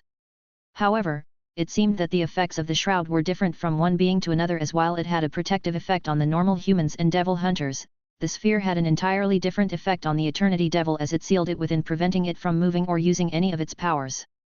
Dream/reality, seal. AGHH. What is this? Swish. Puff. Right now, with the rubble and dust erased and everyone falling safely to the ground, both the devil and the devil hunters finally had the chance to look at the source of all of this. Ugh! There, at the center of a large pothole caused by the impact, a silver-haired, golden-eyed man could be seen standing there with a lazy look on his face. Gazing indifferently at the scene unfolding before him, Lorien, who had just entered this new world, couldn't help but rub his chin as his chromo eyes scanned through the pasts of those in front of him, enabling him to determine which world he was currently in. Well, that was quite the bumpy entrance. Lorien stated out loud, not caring about those around him. However, this world is truly intriguing. It seems there are many things to be gained here. Thinking back to the original story, Lorien couldn't help but think about the presence of devils and their state of being. These devils are truly fascinating. They are most likely conceptual beings at the law level, yet they only possess the level of existence and life, lacking true power. Their situation is the exact opposite of mine. Determining this, the lazy expression on Lorien's face quickly transformed into a smile as he gazed at the wary group of devil hunters and the Eternity Devil before him. Hello there. My apologies for keeping you waiting, allow me to introduce myself. He began. My name is Lorien, a reality warper and world traveler. It's a pleasure to make your acquaintance. Note. You can read the next chapter 264 for free on Patreon, go check it out there. Chapter 264, Broken Path. My name is Lorien, a reality warper and world traveler. It's a pleasure to make your acquaintance. Stating this, a smile slowly crept across Lorien's face as he looked at the two groups before him, mentally categorizing each one. A devil seeking glory or perhaps revenge, a fiend with a few screws loose, a handful of cowards, a pirate, a child grappling with severe depression, and a bit of a horn dog. Speaking of this horn dog, this guy is quite interesting to watch. However, he is my least favorite MC. While he might be the most human of the MCs I know, he just never learns. However, as he thought of this, Lorien quickly shook his head and decided to ignore him. Well, it's none of my business, as long as he doesn't get in the way, then everything is okay. Moreover, his ability as the Chainsaw Man to erase concepts from the world is very unique, which is very much worth studying. Thinking of this ability, Lorien's thoughts naturally gravitated toward the intricate link between devils and the various aspects of the world. Mainly, it was this interconnectedness that facilitated Chainsaw Man's unique abilities, allowing him to eat the devils and completely erase their concepts. After all, if there weren't a link between them, erasing the devil wouldn't result in the concept itself being removed from the world. Tisk, the previous JJK world, albeit flawed, used sorcerers and curses as a way to utilize the negative energy in the world to enhance and evolve itself. However, the CM world went even further by directly giving birth to law-level creatures who are linked to negative emotions and get stronger through it. This way, the stronger the creatures get, the more powerful and perfect the world's rules are.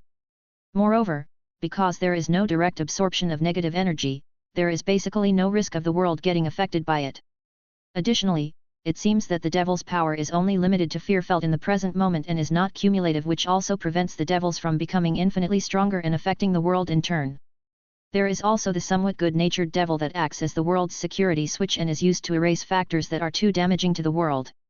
Now that I clearly thought about it, frankly, ever since I started traveling, this is the most perfect internal and natural ecosystem for the world's evolution that I have ever seen. It's just that. His brows furrowing, Lorien turned his head to the side, his gaze piercing through the obstructions as he watched the humans nearby run for their lives. No matter how good such a system is for the world, it's actually very bad for the human race as they are being pushed to a corner. With no power of their own, all they could do was wait for some devil's charity or sacrifice themselves for self-protection. The only thing truly given and is exclusive to the human race is the power of contracts. This could also be seen from the fact that devils could only establish it with humans and not between themselves. So, I highly suspect that the power of contracts doesn't originate from the devils but actually from the humans. Tisk, and here is another thing to research, I guess. Shaking his head, Lorien couldn't help but release a helpless sigh, contemplating his next steps in this world. Usually, when I go to any world, I would simply start spreading the dream trees and the dream path which will allow me to receive luck from the world as a remuneration for the aid and help given to it.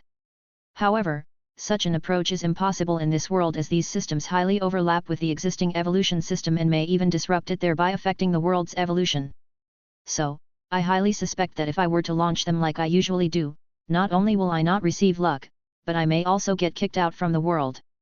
Thinking of this, Lorien felt stuck, unsure of how to proceed as he found himself in uncharted territory, facing a situation unlike any he had encountered before. What should I do now? Moreover, some would also want to help the humans here improve their situation. The smell of despair in the air is truly appalling, no wonder a large number of the people who appeared in the original have some mental problems. It would be weird if anyone could be completely normal after living in such a world for extended periods of time. However, just as Lorien was about to delve into another deep thought, the chattering voices of Denji and Power abruptly snapped him out of his daze. Hey, who wants to bet if this guy has some issues with his brain? Yes, yes. Reality warper? Another world? Does this guy think this is a novel? However, as they reached here, Aki swiftly intervened, preventing them from speaking any further as he looked at Lorien with worriedly. After all, observing Lorien's actions thus far and witnessing how effortlessly he sealed the devil, Aki couldn't shake the feeling that the man before him was quite powerful. Moreover, with his silver hair, golden eyes and a transcendent demeanor, alongside an appearance that seemed to transcend mere humanity, Aki didn't think that the guy in front of him was even human. Shut up you two! Saying this, Aki then turned his head towards Lorien, which happened to be just in time for both of them to make eye contact, which created an unexpected moment of intensity. Caught off guard by the directness of the exchange and the palpable aura of power emanating from Lorien's gaze, Aki felt a slight nervousness creeping in. He heard that, hasn't he? This might be bad. It's just that to Aki's surprise, the man in front of him only glanced at them for a moment before redirecting his attention to the sealed Eternity Devil and said out loud. A law-level being, a good experimental subject.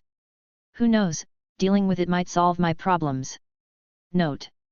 You can read the next chapter 265 for free on Patreon, go check it out there. Chapter 265, Authority X Unsurp. Who knows, dealing with it might solve my problems. Thinking of this, a wicked smile slowly appeared on Lorien's face as he then raised his hand and extended his palm towards the Eternity Devil before slowly closing his fingers and twisting his fist. From an outsider's perspective, it seemed as though he were squishing something invisible within his grasp. The moment he did so, a mysterious and supreme power woven from the laws of the world suddenly descended upon the orb-like seal containing the devil. Then, with a swift and powerful impact, this power shattered and erased everything within the seal, leaving only the core of the Eternity Devil intact. Right now, what remained of this devil was nothing but the horizontal ape made of flesh with a face at each end that symbolized infinity. Ack! Screaming in agony, the devil, who had just been at the peak of its power, was swiftly brought down to its lowest point. All it could do right now was wait helplessly for Lorien to decide its fate. Moreover, to its despair, it also perceived with certainty that whatever the being in front of it intended, it harbored no good intent towards it. Additionally, what made things worse was its inability to talk, as the power surrounding it prevented it from uttering any word. I'm not interested in hearing you blabber on about absolutely nothing of use, so please remain silent, said Lorien as he rubbed his chin and observed the thing in front of him. So this is the devil's core, it could also be called the devil's heart. This should be a commonality among all devils. Extending his hand once more, Lorien reached for the flesh core within the seal, holding it firmly in his grasp. Puff! It feels like a mixture of raw meat and slime, it's quite disgusting to the touch. Squeezing it a couple more times, Lorien couldn't help but frown slightly as a look full of disgust slowly appeared on his face. Should I just throw it away? Feeling the urge to let go of the devil's heart, Lorien hesitated for a moment before steeling himself and beginning his observation. It's weird, it is both physical and not at the same time. In Lorien's perspective, the devil's core in front of him appeared to be a conceptual rule-like construct that also had a physical entity. However, what was more interesting perhaps was the link he felt between this devil's core and the world's core. Interesting, truly interesting. The devil's heart feeling like a copyable puzzle of the world's core rules. Moreover, the link between them is a two-way one, meaning, one can affect the world's core rules using some specific methods and taking the devil's heart as the foundation. Thinking of this, A plan slowly began drawing itself in Lorien's mind as he thought of alternative ways to gain the world's authority. From another perspective, each of the devils represents a certain fragment of the world's authority. In other words, if I can take this authority from them and gather enough of it, I can maybe forcefully take over this world without having to make long boring plans as usual. It's just that as he thought of this, Lorien couldn't help but feel a headache as he found himself at a loss for how to implement such an idea. However, how am I supposed to do this? Usurping authority is easier said than done, moreover, the world itself will most likely not like this. Glancing at the ant-like entity in his hands, Lorien couldn't help but feel irritated. This is annoying. I can easily slap this devil to death, however, it'll do me no good. Not only will I not gain any authority by doing so, but this devil will still resurrect in hell completely intact. Rubbing his temples, Lorien couldn't help but feel the headache growing at the complexity of the situation. However, just then, he suddenly remembered something causing him to smack his own forehead, feeling utterly dumbfounded by what he had just recalled. How did I forget about that? The devils are essentially creatures composed of certain aspects of the world alongside fear. And fear as a negative emotion and more broadly negative energy is exactly where my solution resides. Feeling slightly embarrassed, Lorien immediately recalled the Dream Path's characteristics. One of the Dream Path's core functionalities is the ability to kill and swallow creatures born and formed by negative energy. In the previous world, following the Dream Path's launch, Dreamwalkers have used this ability to quickly grow stronger by swallowing any nightmare creature or cursed spirit that crossed their paths. Even one's own negative emotions couldn't escape such devouring, as it is essentially a requirement to reach the outer dream realm. How did I as the founder of the path forget about this? However, thankfully, no one knows about it. It's just that what remains a question now is the ability of the dream path to affect these devils, who are essentially conceptual rule-level creatures. Not to mention that these devils might be fundamentally different from the cursed spirits and nightmare creatures in the previous world, so this ability might not actually function at all. Feeling a mixture of excitement and curiosity, Lorien's eyes gleamed brightly as he gazed at the Eternity Devil clutched in his hand. I didn't expect my dream path to face its first challenge so soon, however, this is truly exciting. Thinking of this, Lorien didn't hesitate any longer as he waved his hand, causing the seal-like spheres surrounding the devil and the devil hunters to disappear. Swish! Puff! Puff! Puff!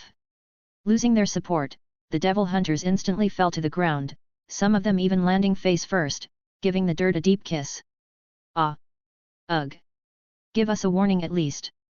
It's just that all got as a response was Lorien smiling brightly before declaring out loud for all to hear.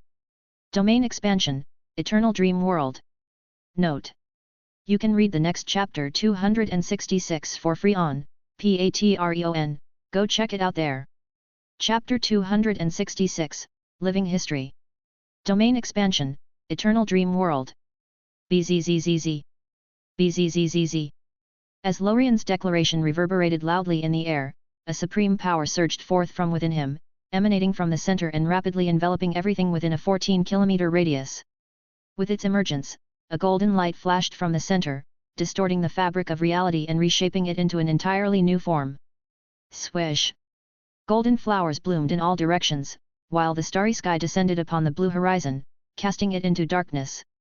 The sun and moon appeared, swirling around an immense golden tree that took shape at the center of it all. Rivers, mountains, forests, deserts, all aspects of a complete ecosystem manifested in an instant, replacing the concrete jungle that had surrounded them. In the blink of an eye, a whole new world, centered around the majestic golden tree, was born before their eyes. In the annals of history, this moment was recorded as the Day of Rebirth, marking the first appearance of an external power outside the bounds of the usual devil-related powers, heralding the end of the Devil's Age and announced humanity's counterattack. For the normal people around the city, one moment they were going about their day, and another their surroundings were twisted into an entirely different shape. Ah! Is it a devil? Run! Disoriented and terrified, people ran in every direction wanting to escape. However, all they could do was run around like headless flies as they were unsure of where to find safety.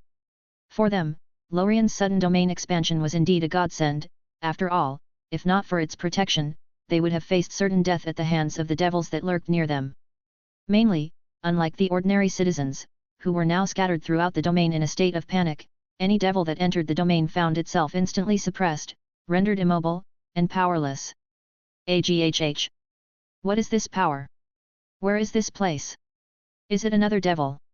However, if we were to talk about the most confused and shocked group of people, that would be the devil hunters in front of Lorien and the Eternity Devil itself. This. Hey, do you think that he wasn't joking about his identity earlier on? I now think that it might actually be true. It's just that as usual, no matter what they said, Lorien continued ignoring them as he focused on the devil at hand. Well, let's see if this actually works. With his workbench now ready, Lorien didn't care about the reaction of the humans scattered in his domain as he instead focused all of his attention on the Eternity Devil. Bzzz. Extending his hand, the ring adorning Lorien's index finger transformed instantaneously into a beautiful and majestic long sword. Then, without hesitation, Lorien swung the blade toward the Eternity Devil, slicing through it with swift precision, cleaving it cleanly in half. Ah! Getting instantly killed without any extra talk, the shock in the devil's eyes was evident in its fading gaze as it drew its final breaths. Bzzz. The moment this happened, the long-anticipated features of the dream path instantly took effect, swallowing and consuming every aspect of the vanquished devil. Be it power, characteristics, abilities, or memories, nothing was left intact as Lorien swallowed everything whole. It's just that as he did this, Lorien didn't look that impressed as he instead focused all of his attention on the devil that was currently disappearing. I knew that it wouldn't be that simple, however, with the added factor of the law-level powers, this is to be expected. Even though the dream path was able to swallow the Eternity Devil, it only swallowed everything below the law level as it wasn't able to do anything to rule level power hidden within it. In that moment of realization, Lorien's expression shifted, a subtle understanding dawning upon him as he gazed at the space where the Eternity Devil had just vanished. Here it is. The remaining rule power within it is actually trying to escape. Most likely, it's trying to teleport to hell to resurrect this devil. No wonder when a devil gets killed it loses all of its memories. After all, only the rule power is reborn without any consciousness or soul being a part of the equation. Reacting swiftly, Lorien exerted his full power, generating an intense wave of law-level power that enveloped the area, preventing anything from escaping. Then, with precise control, he directed this power to systematically erase everything in its path, leaving behind only the essence he sought, the rule-like power within the Eternity Devil. Eventually, as the energy dissipated, Lorien found himself holding a small crystal orb tightly in his hand.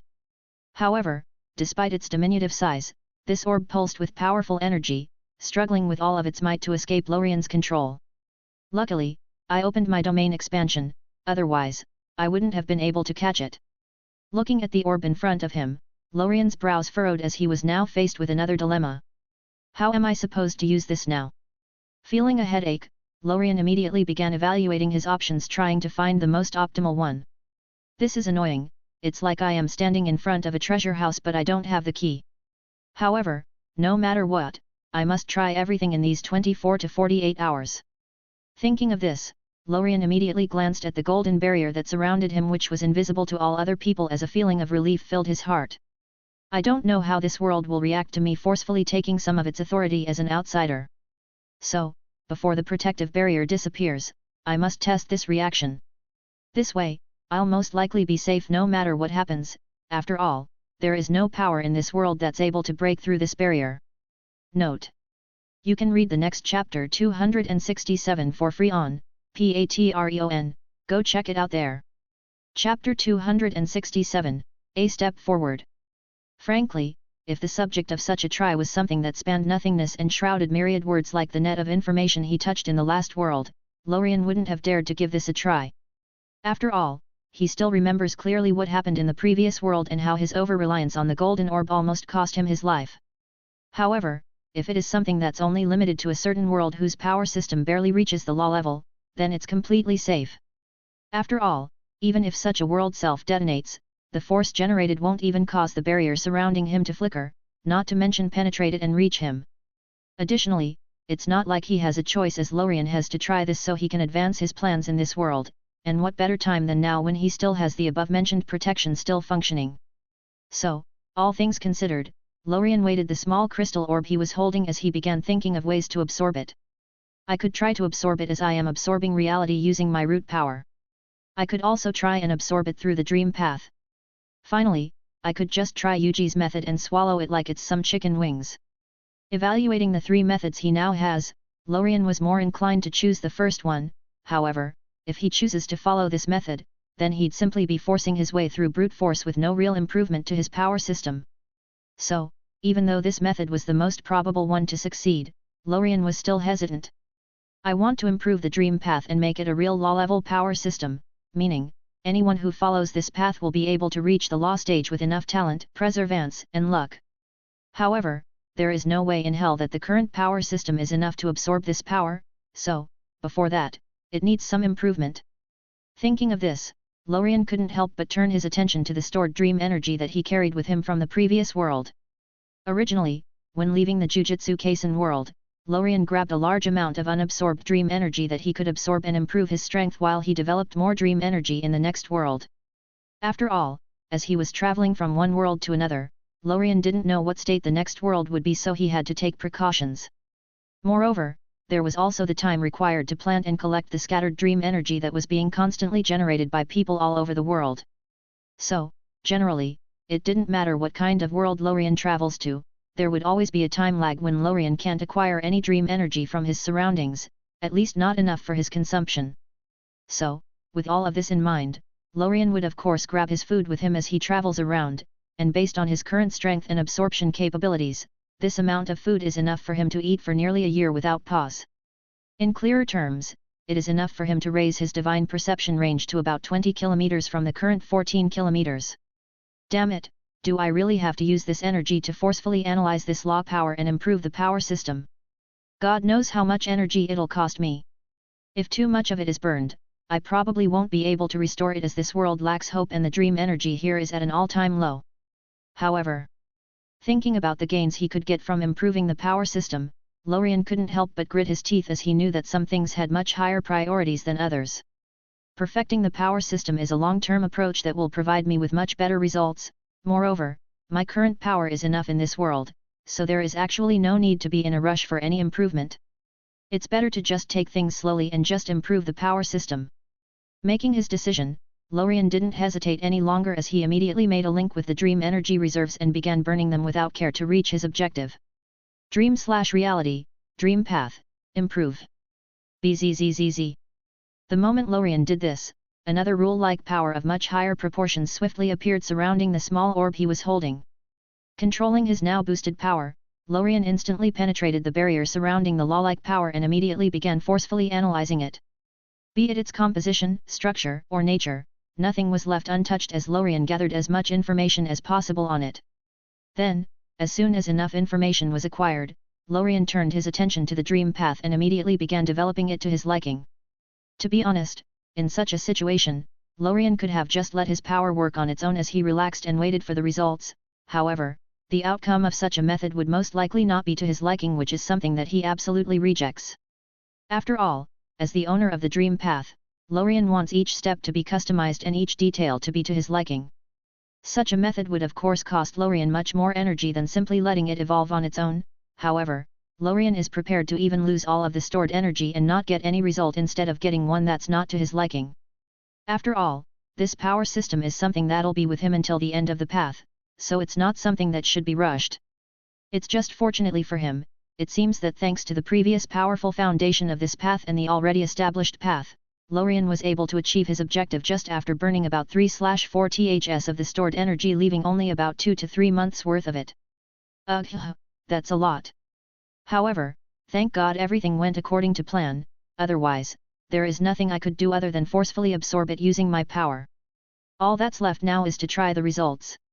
Note: you can read the next chapter 268 for free on Patreon, go check it out there.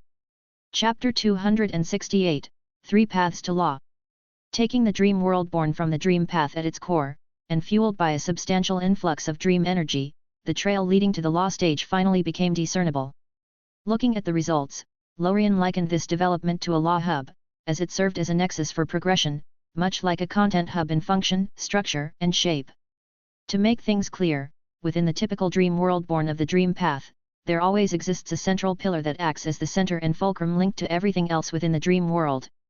This pillar allows the different dream worlds to emerge and unfold in the real world, and for Lorien, this pillar takes the form of the large golden-colored eternal dream tree. Thus, Drawing from this foundational concept, 3 avenues that lead to the law level have emerged. The first method entails reaching the law level through personal comprehension and diligent training, gradually refining one's power until the core pillar within the dream world evolves, thereby propelling the individual to the law stage. It's just that prior to Lorien's recent analysis, such an achievement seemed insurmountable, as neither he nor anyone on the dream path knew the nature of the law stage, let alone how to attain it. However, after dissecting the composition and structure of the Eternity Devil, the veil shrouding this stage dissipated, revealing a clear path for all to traverse. However, such a way is quite slow and takes a lot of energy and effort, so, Lorien actually expects most people to follow the second path, which is the path of killing. Nevertheless, such an approach is quite arduous and demands considerable energy and effort. So, based on his knowledge of human nature, Lorien anticipates that most individuals will opt for the second method, which is the path of killing.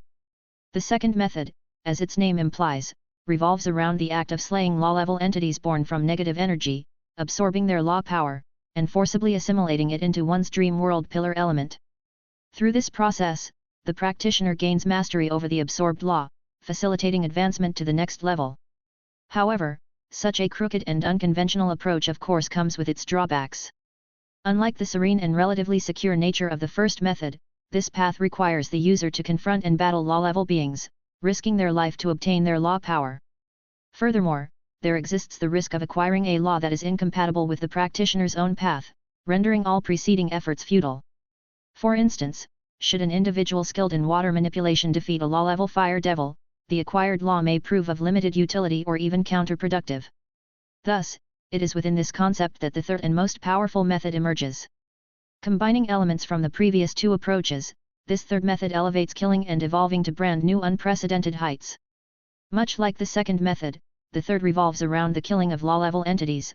However, unlike its predecessor, this method demands the user to eliminate numerous law-level beings, not just one. Subsequently, harnessing the array of absorbed law-level powers, the practitioner channels them to refine their own law, rapidly elevating it to extraordinary levels. In simpler terms, it's akin to the main law being a sapling, and the absorbed law serving as additional roots, working collectively to nurture the sapling into a towering tree. In other words, it's akin to harnessing a multitude of secondary laws and leveraging their collective power to amplify the chosen innate primary laws exponentially.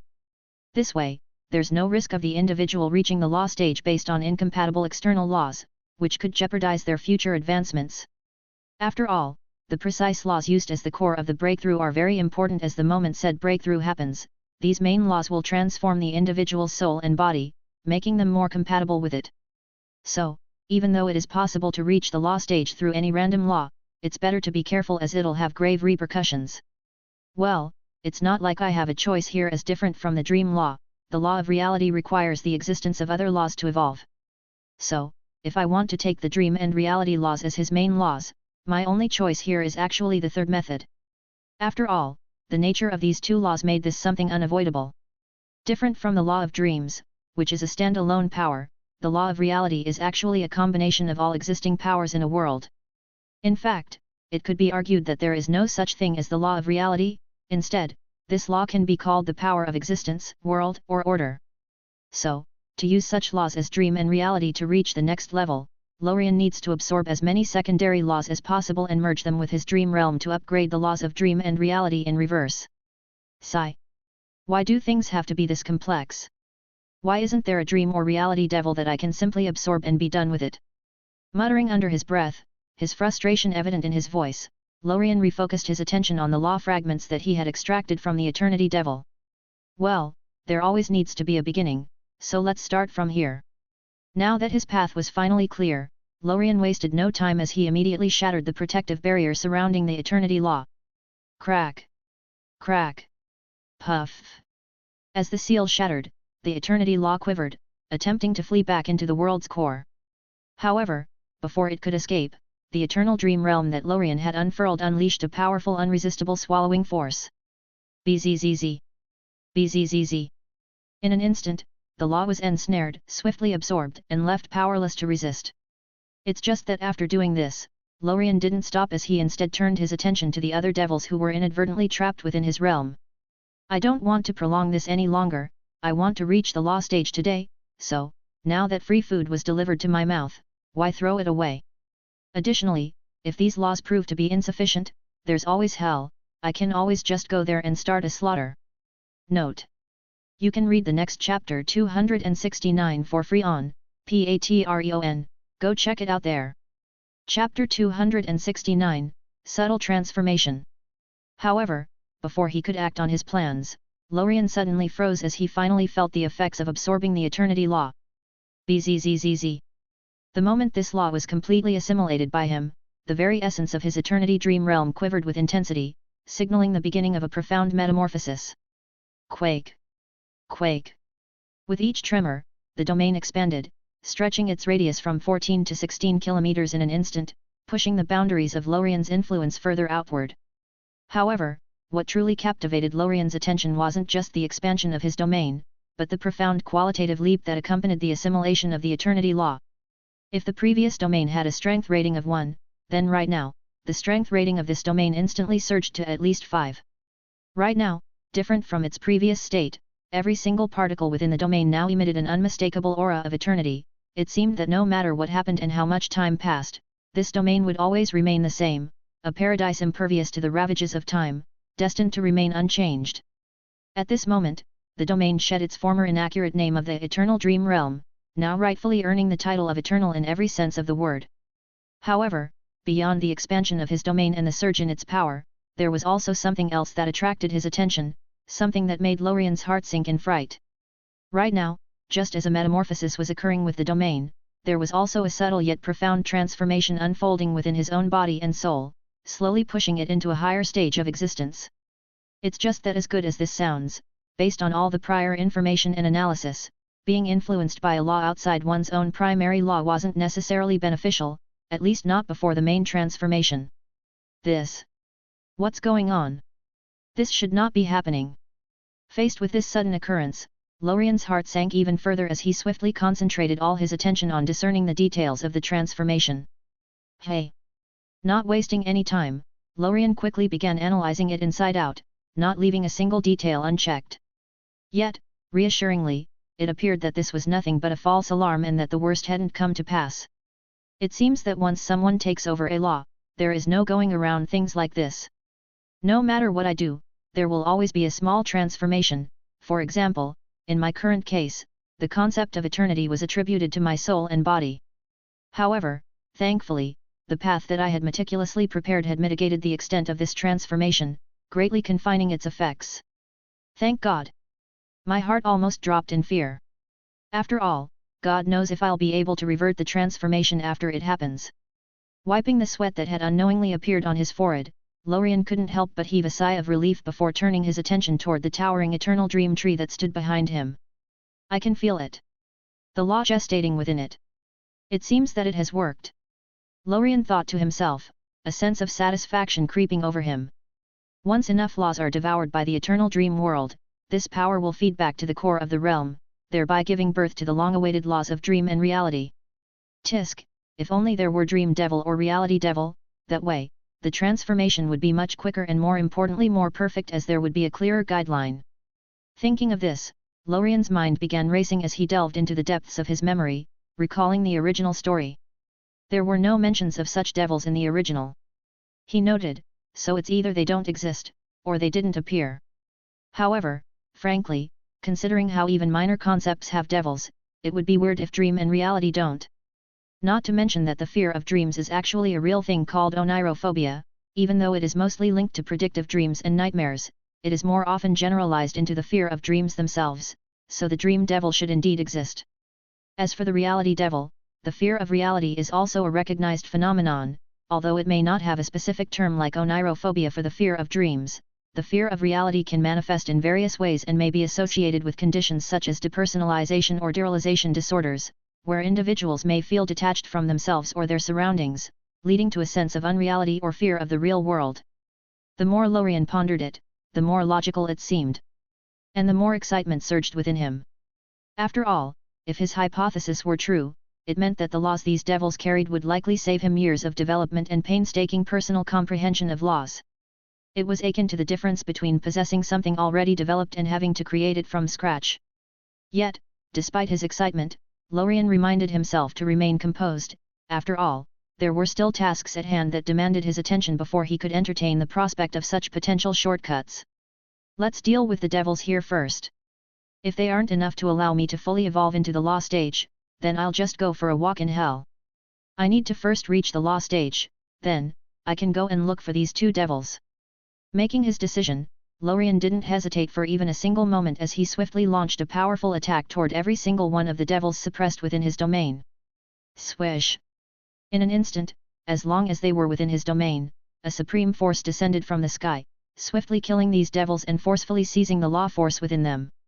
With precision and speed, Lorien then raised his hand and caught the laws, numbering nearly 100 as a frown appeared on his face. Weird. These laws are too scattered. Lorien mused to himself, disappointment evident in his voice.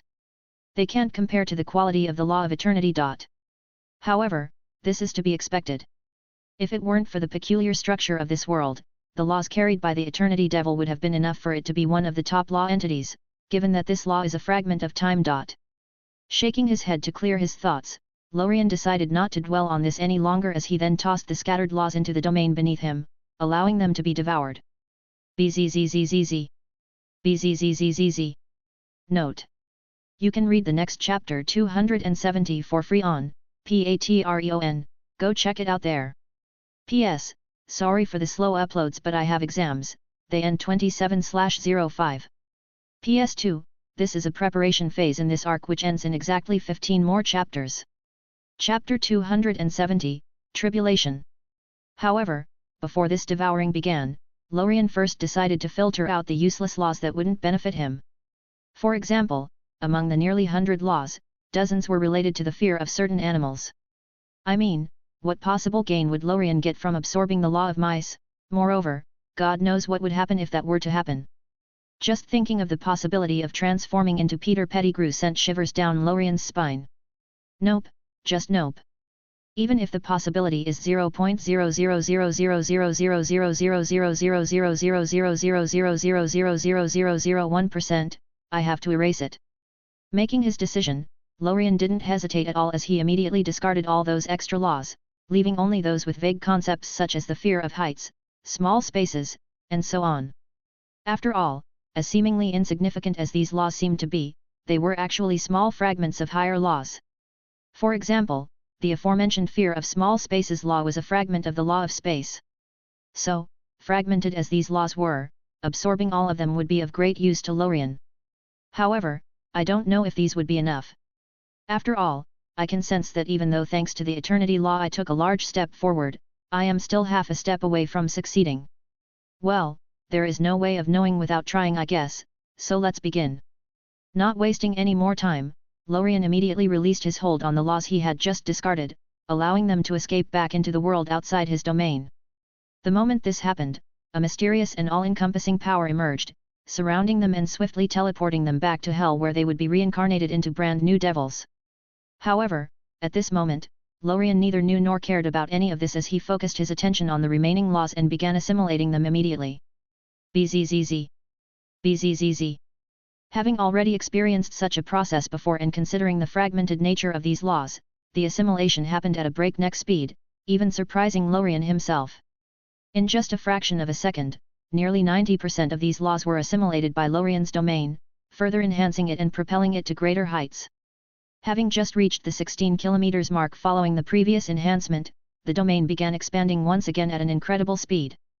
16.2 km, 16.7 km, 17 km, 17.4 km, 18 km.